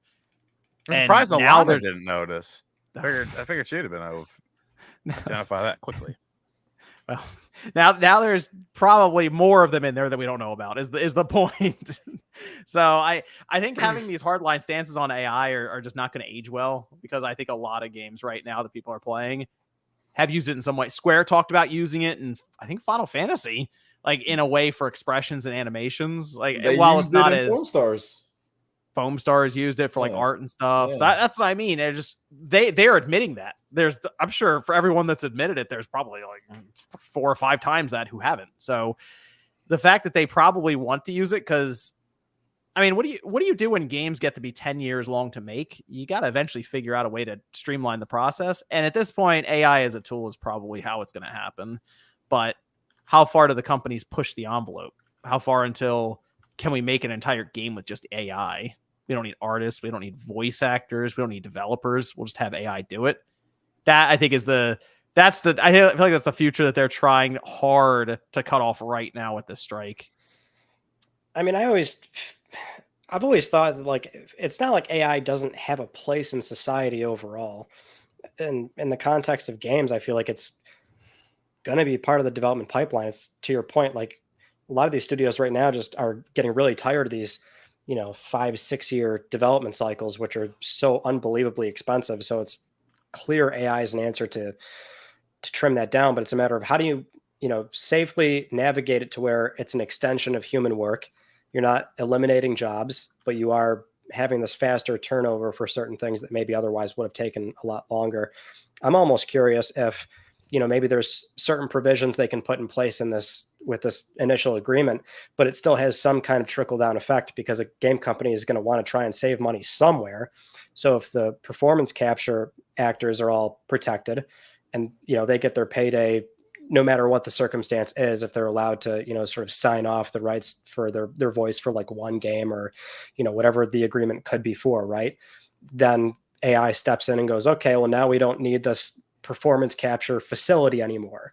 And now all the jobs related to operating that facility and, rigging cameras and, it's like those are lost. So I think there's a lot of verticals that are like so tough to navigate. And I'm curious if SAG-AFTRA is acutely aware of that too, that if anything they agree to in the here and now, how is that going to affect any other portion of the game development process, if they even care about that? I wouldn't know, but something to think about. Yeah, because a lot of these studios, we've heard them talk about using AI for NPCs to voice them or to make them be a bit more randomized and not feel like it's cookie cutter across the board. So that wouldn't necessarily interfere with the main cast for a game, but it would just add to the world. Would their negotiation just completely cut that off then, because they don't want any AI in the game? You know what I mean? So that's kind of the question of like, how do they navigate this? What kind of language they use in these contracts and stuff? Because doesn't seem like these big companies want to put it in like absolute clear cut print, because they want that opening for just in case. I mean, this has all happened with AI in 4 or 5 years. We've gone from Chat GPT trying to just kind of answer you back and forth to it generating, almost Hollywood budget looking films and stuff in these 10-minute chunks, or be able to do entire take stylistic cues from artists and create their own things from it. Have you seen those little videos on YouTube where it's like Metroid in the 1950s, and it's like a little video clip of like what Metroid would look like as a movie in like the 1950s, or like I think they did a Rick and Morty one too. They're actually kind of cool. Yeah, that's what I mean. Like AI could do some really impressive things now. Yeah. And the thing that people really need to realize here is it's growing exponentially, because these companies that train these AI, these models, they develop AI bots that then go and train these models. So it's AI training AI basically. Yeah. And when you have that and it's this compounding effect, we don't know what's going to happen, what it's going to look like 5 years from now. It could be crazy 5 years from now. I mean, look what's happened in the last 5 years. So that it's so unknown with the future that if, for example, like the SAG group wants to come in and say we want a 15-year deal, and it's who knows what's gonna look like in 15 years. So that's the sticking point. I don't know how much of a delay this will be on games, but it's not going to help things. So. But it is very, very strange out there right now with all this AI stuff. So did you see the report that 404, I think it was 404 Media put out, where one company that's developing a model took thousands and thousands of YouTube videos, actually maybe more than that, tens of thousands, and they trained their entire model on YouTube videos from different people, which include like MKBHD and others, without any consent or anything. I was going to train our model, our AI algorithm model, basically using all these videos. It's just going to go through YouTube and collect data. I mean, that's that's how a lot of them started. Friggin' galleries all over, forums all over, movies for people's voices, everything. That's how it all started. That's what the core issue is. It wouldn't exist without those people who they want to get rid of. Like, that's the whole point. Yeah. Yeah, it's hard to figure out how exactly you cover that. Like, is all your knowledge there that's licensed? Because technically people can just watch a YouTube video and learn from you. But when you have an AI algorithm able to go through it in milliseconds compared to what it takes a person to understand this stuff, there's a lot of value there that all of a sudden gets extracted and they can use it themselves. It's strange. We are in the early phases, but Sean's right. It takes way too long. AI is moving so fast. It just takes too long for regulation to get kicked in to try to figure this out. There's a few countries who said it so that if you create something mostly with AI, you can't copyright or trademark it, which would put a pretty big hamper, I think, in video game companies if they were to produce a game almost exclusively with AI that they could then sell, and then I could go, cool, and then take it and then sell it myself as well. Yeah. What, like, they don't actually own it, so it doesn't matter. But it's just one of those weird things. Yeah, it's a tool that should be, you assume, would be used correctly, but envelope's going to be pushed. 100% it won't be used correctly. Yeah, it's going to be pushed. It'll be pushed. Nobody uses no. Everything gets abused at some point. And you're still gonna have you're still gonna have countries that do whatever the fuck they want, aka China. They're gonna do whatever the fuck we're gonna go, hey, China. All right, China, we need you to stop with the emulation devices. We need you to protect IPs. We need you to stop with the pollution. And we need you to stop with the AI. They're like, okay, cool. And then they're going to keep going because they're just going to do whatever the fuck they want. Like, you cut off one head of the snake, 9 more pop up. Yeah, that's how long until the machines take over? That's the real question. How long? That's what's going to happen in China. It's going to be like the freaking Geth in Mass Effect. They're going to get jettisoned. Going to take over. They're going to take over. They're going to make them leave their country. Then what? I think that's one of that's been discussed a lot in terms of like doomsday scenarios, and AI now is like one of the leading ones. It's like if AI just basically takes over completely, that's it. It's all over from there. It's Skynet. At least we're getting older, so hopefully by like the serious ramifications, like we're all almost dead or dying. Like y'all's kids are fucked. I'm sorry to say, but like at least we're good, probably. But like Sean, part of you, I feel like part of me, I want to be here for the Armageddon, right? Like I want to watch it. I want to just sit down, just watch it in the distance, be like, cool, as we all just turn to dust.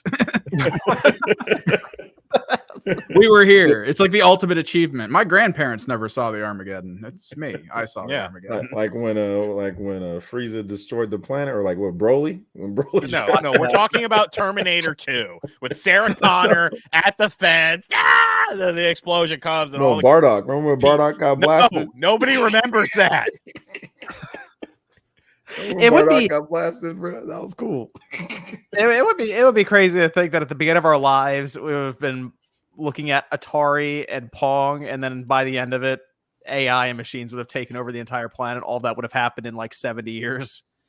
That stuff would be cool though, because then we can actually have like we can actually have like the cool stuff that happens in the movies, and like we'll get like super suits, and there'll be cool technology. No, we're not getting super suits. There's politicians super suit. The AI is going to look and be like, let's not give them super suits, or they'll give them to us. We'll be like, all right, time to fight the AI, and then they'll fold in half and just kill us all. No, there'll be good AI. There'll be good AI that's with us. There'll be bad AI. Oh, we're gonna have AI fighting AI. Yeah, there'll be good AI and bad AI. You That's better like start like working on that good AI. You better start working on that good AI. There's good right AI now. in Mass Effect, and there's bad AI in Mass Effect. There'll be good and bad AI. It'll be just like that. That's the secret. It tricked you that early. It's like, I think we'll be good. Look, all of this is of the Mass Effect. Just play the games, guys. Okay. All of this is AI played all the games. They had analyzed everything. They're going to use it now. They know. They watched all the movies. They know what to do. You can still beat them. That has been proven in Mass Effect. Well, we'll see how long. I mean, the strike just recently started, so we'll see how long maybe the studios or publishers attempt to hold out. But if I think GTA 6 would have been the one that would have gotten that moving. But if that's apparently not going to be affected, we'll see how long it goes. See, this is perfect. Sean should have been at San Diego Comic-Con. He could have been there with the scoop on this one. Soul Reaver 1 and 2. There's a logo that was spotted. This is at a booth, I believe. So, Evan, Dark Horse Comics, you're familiar? They love making statues, and they love not talking to the people about release schedules. Okay. Well, at one of the booths, they had statues out, and in front of the statues, they had Soul Reaver 1+2 remastered. I think it was like as seen in or something. Yeah, but it was like a legit logo, which was odd. Oh, yeah. So now the belief obviously is that, oh, wow, there might be an actual Soul Reaver 1 and 2 remaster happening. But it very strange place for this because it had nothing technically to do with games with where it was. It was for there's a comic series apparently for Soul Reaver that's happening with Dark Horse Comics. I don't know if you had heard about that, Evan, and we're looking into that. I'm not sure. No. Yes. Dark Horse Comics. No. Okay. No. And then they had the statues there, of course. So I think Soul Reaver 1 and 2 would be awesome to have that come back as a remaster because I didn't realize this. The first, I realized this when I went looking for it. The first one's been delisted completely, so you can't buy it anymore. So that happened in the last year because I started looking around, and some of the recent forum threads were from 8 months ago, going, "What happened to Soul Reaver?" So that's gone. The second one's still up on Steam, and people have been able to fix it with mods, but that's kind of the solution is you have to go outside of the game to then fix it. So I think a remaster here would be perfect for a Legacy of Kain Soul Reaver collection of some kind with 1 and 2. Cool. Absolutely. Weird place for it though. It is weird. It's a fantastic story. It's kind of sad that Defiance isn't part of this. It would make a great trilogy box since that's actually the end of the story. Which is they're just giving you kind of a little bit of it and then cutting it off. So the disappointment makes it more real for me then. the possibilities are real then. But it is great. It is a great game. And the second one, the tech in the second one was that it was one of the first like big open world PS2 games without load screens. It had like one load screen between the church that you leave in the beginning and then the rest of the world, and you just go, which was kind of cool. I hadn't played that. The first one was on the PS1 and it was also on the Dreamcast. I remember playing it on the Dreamcast and I thought it was pretty impressive there. But a lot of people were mentioning in the comments they played it on the PS1 specifically. The second one I rented on the PS2, so yeah. I did play it there. But that's kind of been it. Like I like Legacy Kain. Then you said Defiance, but I feel like this is a franchise that kind of got lost a bit to time. And it's maybe a good franchise. It could have a bit of a resurgence. I don't know. Did the second one you got, did that have the DVD on it of the voice acting where they talked about how they made that game? Because that is incredible what they did. It was a Blockbuster rent. So they probably gave it to me in like a plastic sleeve and they were like, don't mess this up. And I think it was a Blue Bottom disc though, if I remember. For some reason, I don't know, that just stuck out to me at the time.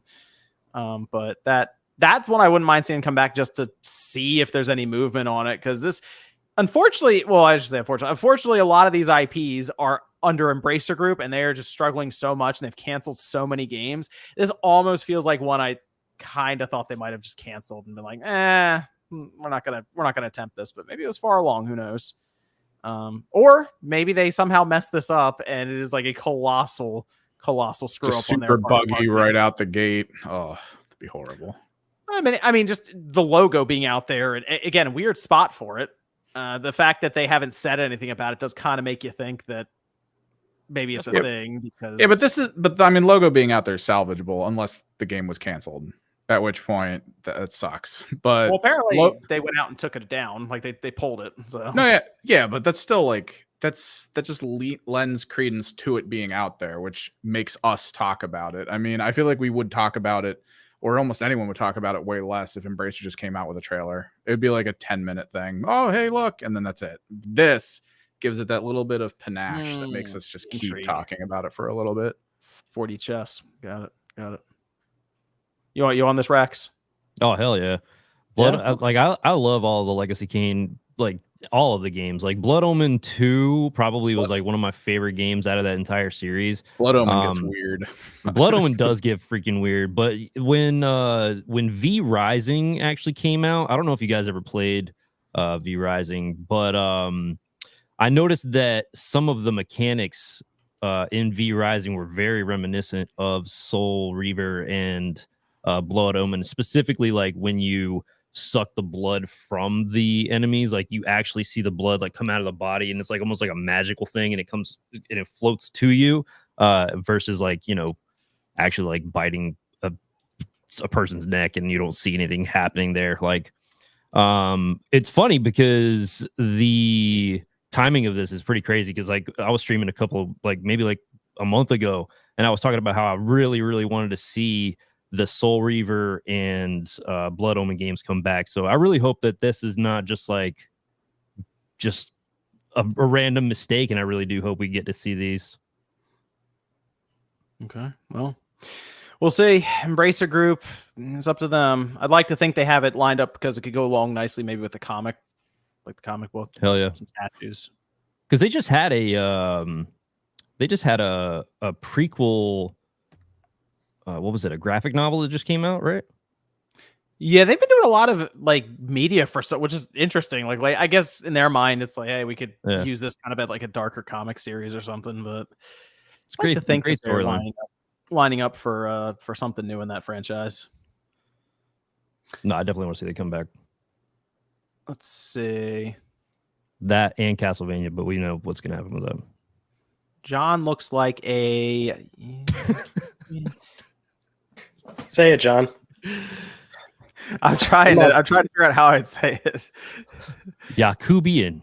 Sound it out. Yakubian ape. Thank you. The casual gamers. Thank you. Does Pokemon Company have more money than Nintendo? I don't know. The Pokemon Company's books are like private. They're not like a public company, so you can't really tell. What the fuck is he talking about? Trippin' Paul says Spawn was calling for Skate 4 back in Spawncast episode 1. I'm sorry, John, that's rough. When was it? When was the first episode? When did that air? Like, what was the date on that thing? If I was calling for Skate 4 back then, that'd been like sometime in 2017 or something. Wouldn't it? That would have been a while ago. Yeah, that was it had to have been. Jorge says, how do we convince consumers not to buy the cards and merch so we can force Game Freak to improve their games? Never happening. Well, enjoy the garbage.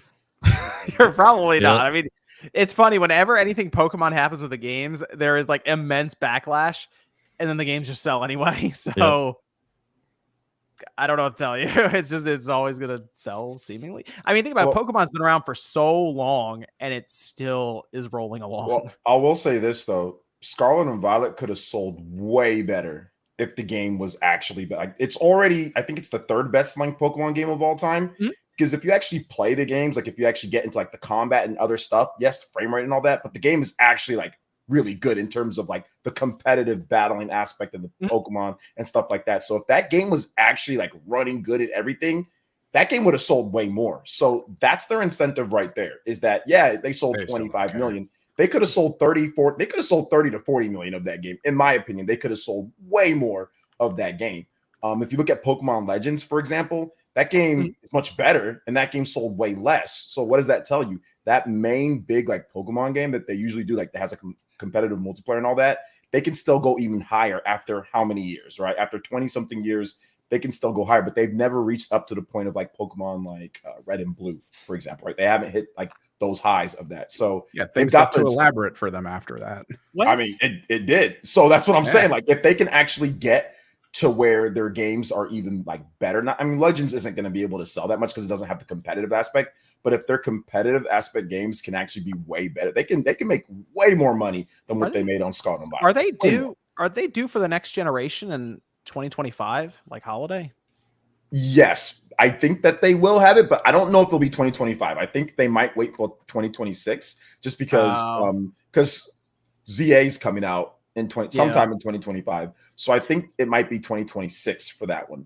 But I was picturing holiday 2025 for their next gen, and for their next generation Pokemon, and they release it on the current Switch, and it's backwards compatible for the next Switch, and that system is just strong enough to brute force its way past any issues when it comes to frame rate. I mean, it could. They did that with Scarlet and Violet and Legends. Those were both 2022, right? Yeah. So yeah, it's definitely possible that they do Legends and that, but yeah, I don't like I said, I don't see them doing that, but I mean they could. They definitely could, but they can sell way more if they get that situated. They need to calm it down, downsize it a little bit. Don't try to make this big old huge open world and all that. Don't do all that. You got to just focus on what's important, because a lot of people just play the competitive aspect anyway, you know. So I disagree with damn near most of what you said.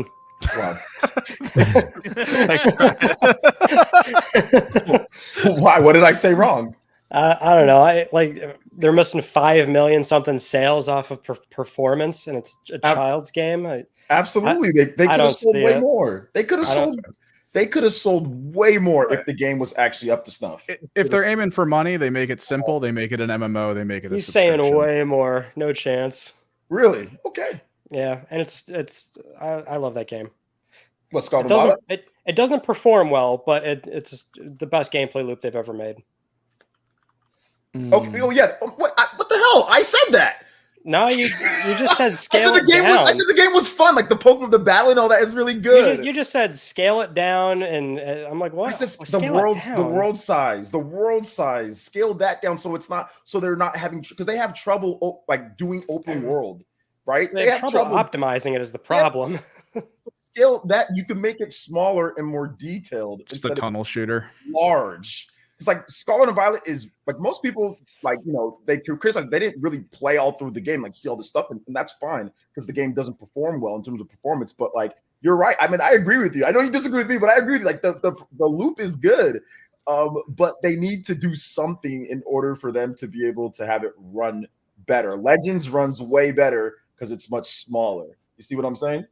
Legends, need to go to space. That's the next Legends step. Does run that much better. It does. Legends is Digital Foundry. Also, Legends is uglier looking too. Check Digital Foundry. It runs at a way more consistent 30 frames than. I'm sure you're right. I'm not saying you're wrong, but I wouldn't give it this huge delta per se. I mean, they both don't run great, I would assume. Legends handheld mode. Legends is almost.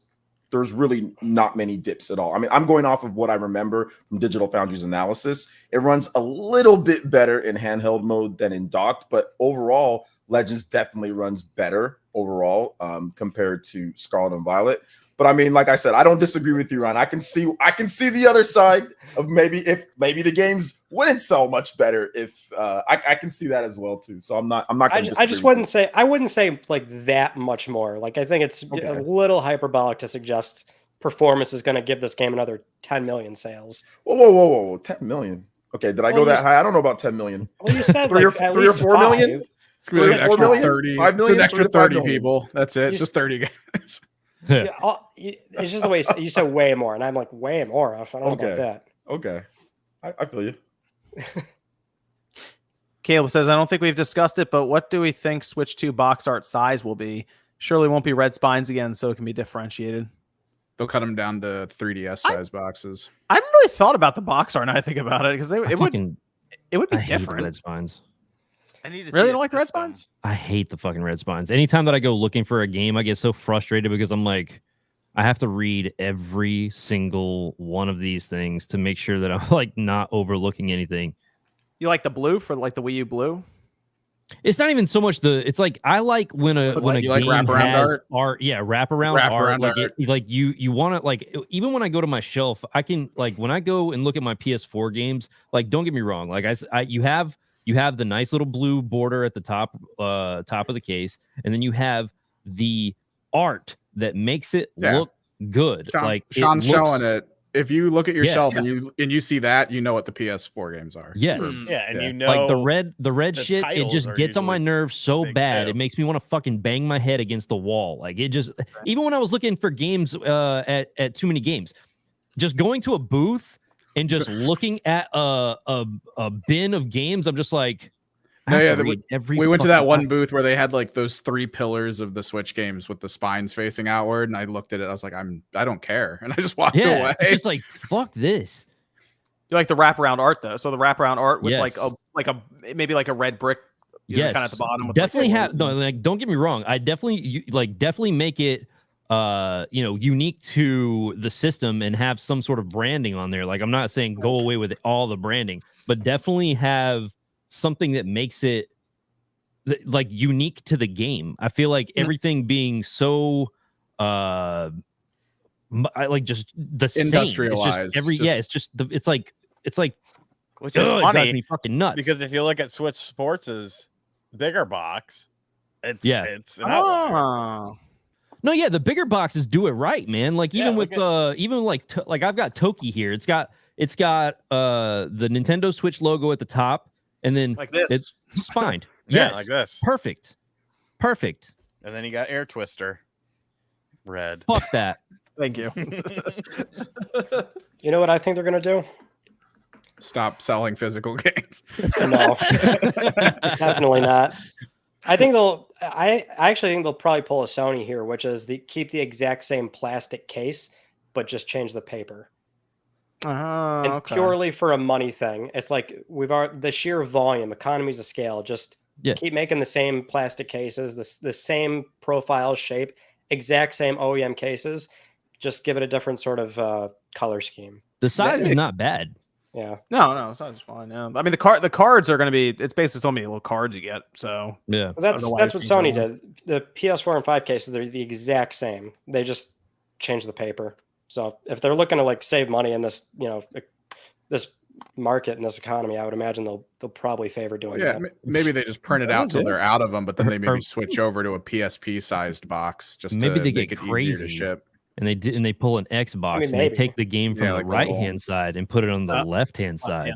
I mean, I like when they're different. I like when each platform cycle gets like a different sized and shape and looking case, but I just feel like they'll take the sort of easy way out here. Yeah. There's no easy way out. No shortcut home. Let's see. Zoob says most OnlyFans subs cost more than Disney Plus Hulu bundle. You would know, right, Zoob? I've done the math. I've seen it. You know this dude be on there like, Agent Rapier says, I'm excited for AI because I watched sci-fi in the 90s. Same breath, I'm terrified of AI because I read and watched sci-fi in the 90s. Yeah. A lot of those movies starting to come true. Yep. Fenta says, true creative shouldn't fear AI. No algorithm will ever be able to mimic each person's unique genius / crazy. It'll just stop the companies that are willing to pay them to stop paying them. Like that's... You can draw a picture and not pay for your house. Go nuts. People don't think before they type some stuff. The casual new gamer says Microsoft AI causing all these outages online. Let's see. Cody Bishop says, what do you think about the fake AI video that Elon Musk posted today of Kamala Harris calling herself a DEI hire? Talk about dangerous AI usage. Dude, the realism of that, the audio on, did any of you guys see that video? No, I didn't see it. No, dude, the realism, like most of the time when I see like an AI video, it has some sort of like choppy cut to it. It's like, but no, this shit was so smooth. It legitimately sounded like her talking shit about herself. It was kind of wild. That's AI. It's fucking scary. It's getting pretty impressive. All those Tesla guys supporting Elon.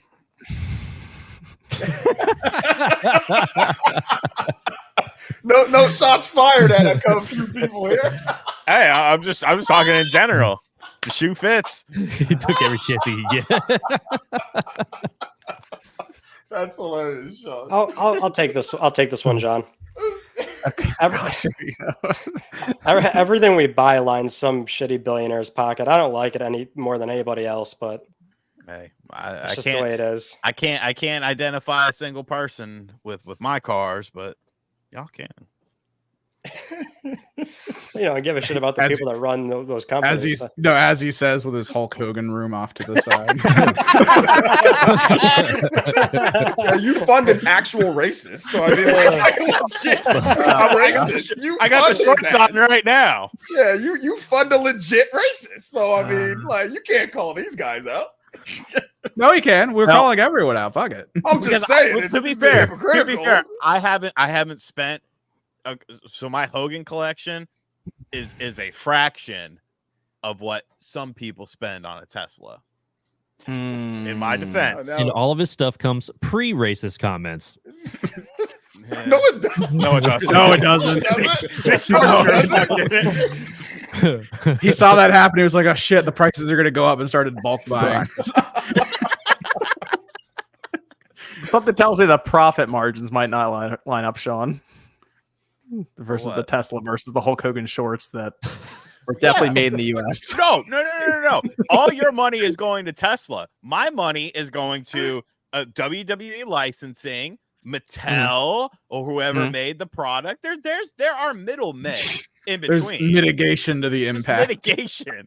Who's shittier? It's like we're how shitty is this? Really, but that's what life is. If you really think of every product you own, it's like, well, how shitty is this company? Is there a shittier company? Yeah, there is. All right, well, I made this shirt myself. I made it myself. It's my own shirt. I don't pay nobody for it.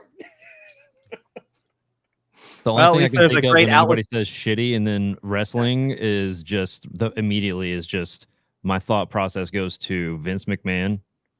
Oh yeah.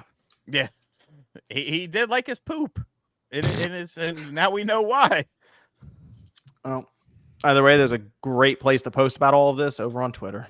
It's called X, John. It's called X. Sorry, Twitter. Twitter X. I started calling it Twitter X. Yeah, I crack up every time I hear you say that shit. Can't complain now. That's also, right. I figured it out. If it makes you feel any better, I own some Tesla stock, so it's good stock to own. The hypocrite. Hey, Spawncast, says Tony Carter. So I'm trying to get into the Metal Gear franchise. Which should I start with? My consoles currently are Xbox Series XS or Series X and PS4. I would pick up the Metal Gear Solid collection. Collections, yeah. Yeah, the collection that just came out recently for your Series X. And I would go 1, 2, 3. Because although 3 in terms of story happens before 1 and 2, there are things that happen in 3, characters that happen. There's things that happen in 3 that will be a little bit more interesting to you having played 1 and 2 prior to that. It's a story told in lots of long-term flashbacks, basically. As someone who did not get into Metal Gear when it was out and has currently bought that, I can fully agree with what RGT just said and definitely start with the first one. Even the dialogue where you get to see Snake's personality, him hitting on the girl, what was it? I forget what her name is. When they bring in that first girl that's Meryl. Kind of yeah. So and you just see his personality. It sets it up perfectly. Is that code on the back of the box? The physical one? I didn't look for the frequency. I didn't even look. I assume it is. Oh, I don't. I thought they put it somewhere. Did you have the Switch box? I have it digitally.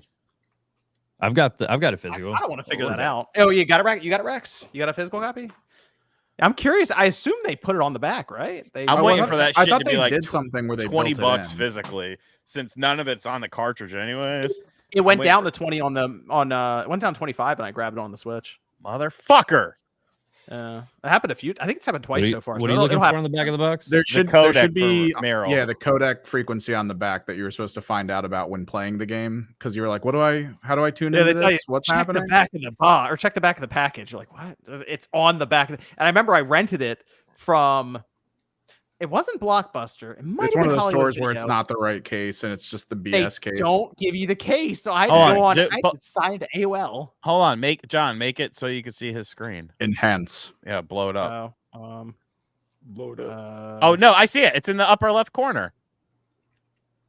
Right? Oh yeah, it is. Nope, you're right. Yeah, you're right. You're right. It is. It is. Good, because you're obviously not going to figure out. There you go. There it is. Yeah, yep, Right there, right there. right there. There's the Kodak. That's cool. Now I gotta buy it physically. Dude, I'm not paying I honestly like $46 on fucking Amazon. Though. You can kiss my ass. So I messed up. And I started with Metal Gear Solid 4 on which one was on PS3? That's 4. So yeah, 4. You so I played the started fan service game, dude, before I learning about started why that you should game. care. I put that in my console and I watched about a 15-minute cutscene of him smoking a cigarette or like a loading screen. It's loading onto the It's fucking installing. The I game's I don't give a You're fuck watching the what it's installation doing. screen? Yeah, all I know is that I saw fucking 15 minutes of this. It was a good. I was like, cigarette, dude. I'm out of here. I got shit to do. I'll tell you Good something. Like, cigarette. it's weird now, but back then it gave you time to relax, make a sandwich, Get It your was own great. cigarette. Take Yeah. a shit, do everything you need to do. I remember Oh, when do that all that, popped but- up. Plan out your retirement. Do it. I liked it back then. I know it's not ideal now, obviously, but back then it was like, okay, cool. You relax, install the game. Well, when do did you something play else. that? Rat. When was the last time? When did you play that, Rex? Was that when like, that game dropped, I was like, man, when it game came looks out. really, really good. Yeah. And I was sold on it. And like, don't get me wrong, like once I actually got past the 15-minute load screen and then the 45-minute fucking movie of a cutscene in the beginning, it was fun. But at the same time, like now that I bought this and I like actually got into the first game, I love that shit. Did you play Revengeance? Oh, Revenge. Did I play Revenge? No, but I want to find that so bad. You're talking about with Raiden, right? Yeah. Yeah, dude, that game looks fucking sick. It's very good. Knowing what we know now, that game is wild for its Yeah. predictive natures. It's Dude, very. that It's game looks pretty nuts. You can get it for pretty cheap too. You sure? Oh yeah, yeah. it's On not considered a 360? good one by a lot of people, but Yeah, it's backwards really compatible good. on the Xbox Series. I don't know, man. Like the 360 games are like jumping in price, dude. I went and looked. My cousin wanted a copy of 50 Cent Blood in the Sand, and that shit was $120. We used to have 6 of those on our freaking rack at our That old was store because wild. no one wanted it. 50 Cent. Yeah, Yeah, I feel like I got it for like Metal- $20, like maybe 3 years ago, and then it's just like jumped like crazy. I already have it. I'll say Revengeance is usually pretty cheap. I think I've seen it on sale multiple Now I times. gotta when check it's it out. $10 on the digital store. Yeah, I want to say it's like $10. No Yeah. way. It's also on PC. It's pretty Yeah, available. personal computer. We still talking about 50 Cent? Revenge. Who isn't talking? I remember about first time I 50 Cent? saw Old Snake smoking a cigarette on the PS3. I thought it was the craziest thing I've ever seen. I remember I like got real close to the TV looking at it, like, what is this? This is Yeah, insane. you had to be there. Never love- seen this. Bulletproof is good. Oh my gosh. Both of those games, the games are I actually forgot kind of good. Bulletproof. I've got Bulletproof both. Yeah, I got Bulletproof and 50 Blood in the Sand. Dude, it's got Lloyd Banks, Tony Yayo, and So did- fucking, Did you so on the PS3 version with Metal Gear Solid 4, we had to install it like 4 times, right? They had like checkpoints where they stopped and install. Mhm. I think it's They put- 3. They pushed an update now.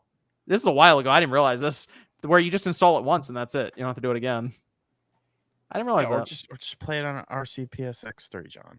It runs good Okay. now. You could do that too.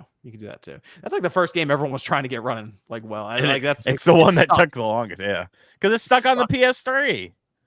Konami should be ashamed of themselves. They should every be. day.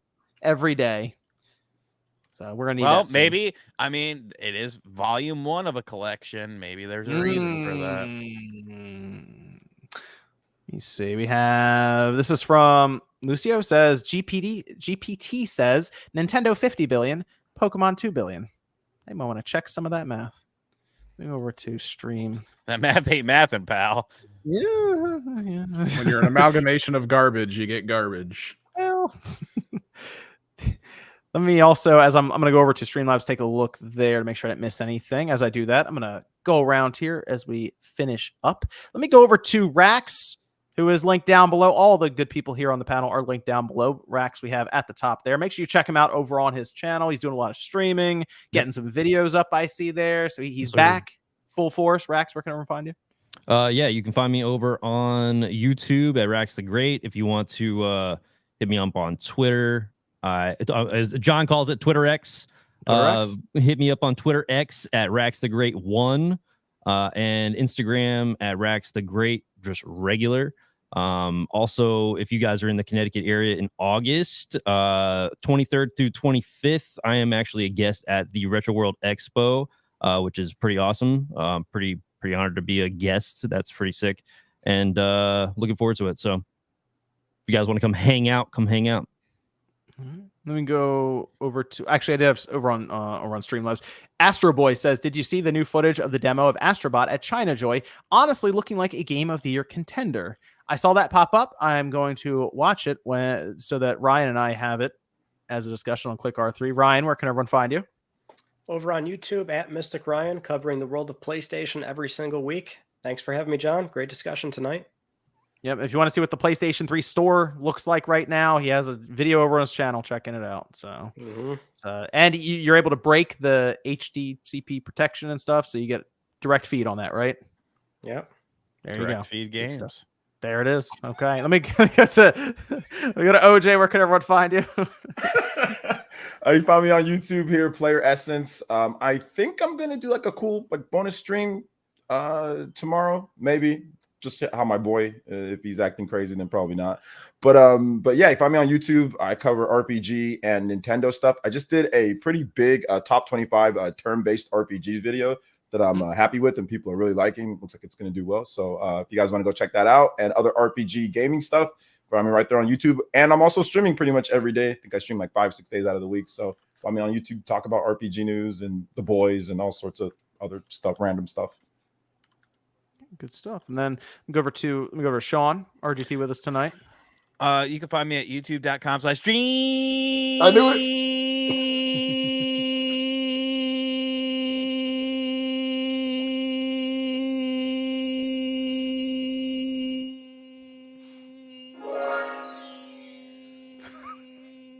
He's running out of air. Still going. Cast guy. I got some mega videos coming up this week about RGT's basement. Getting that house as a tax write-off.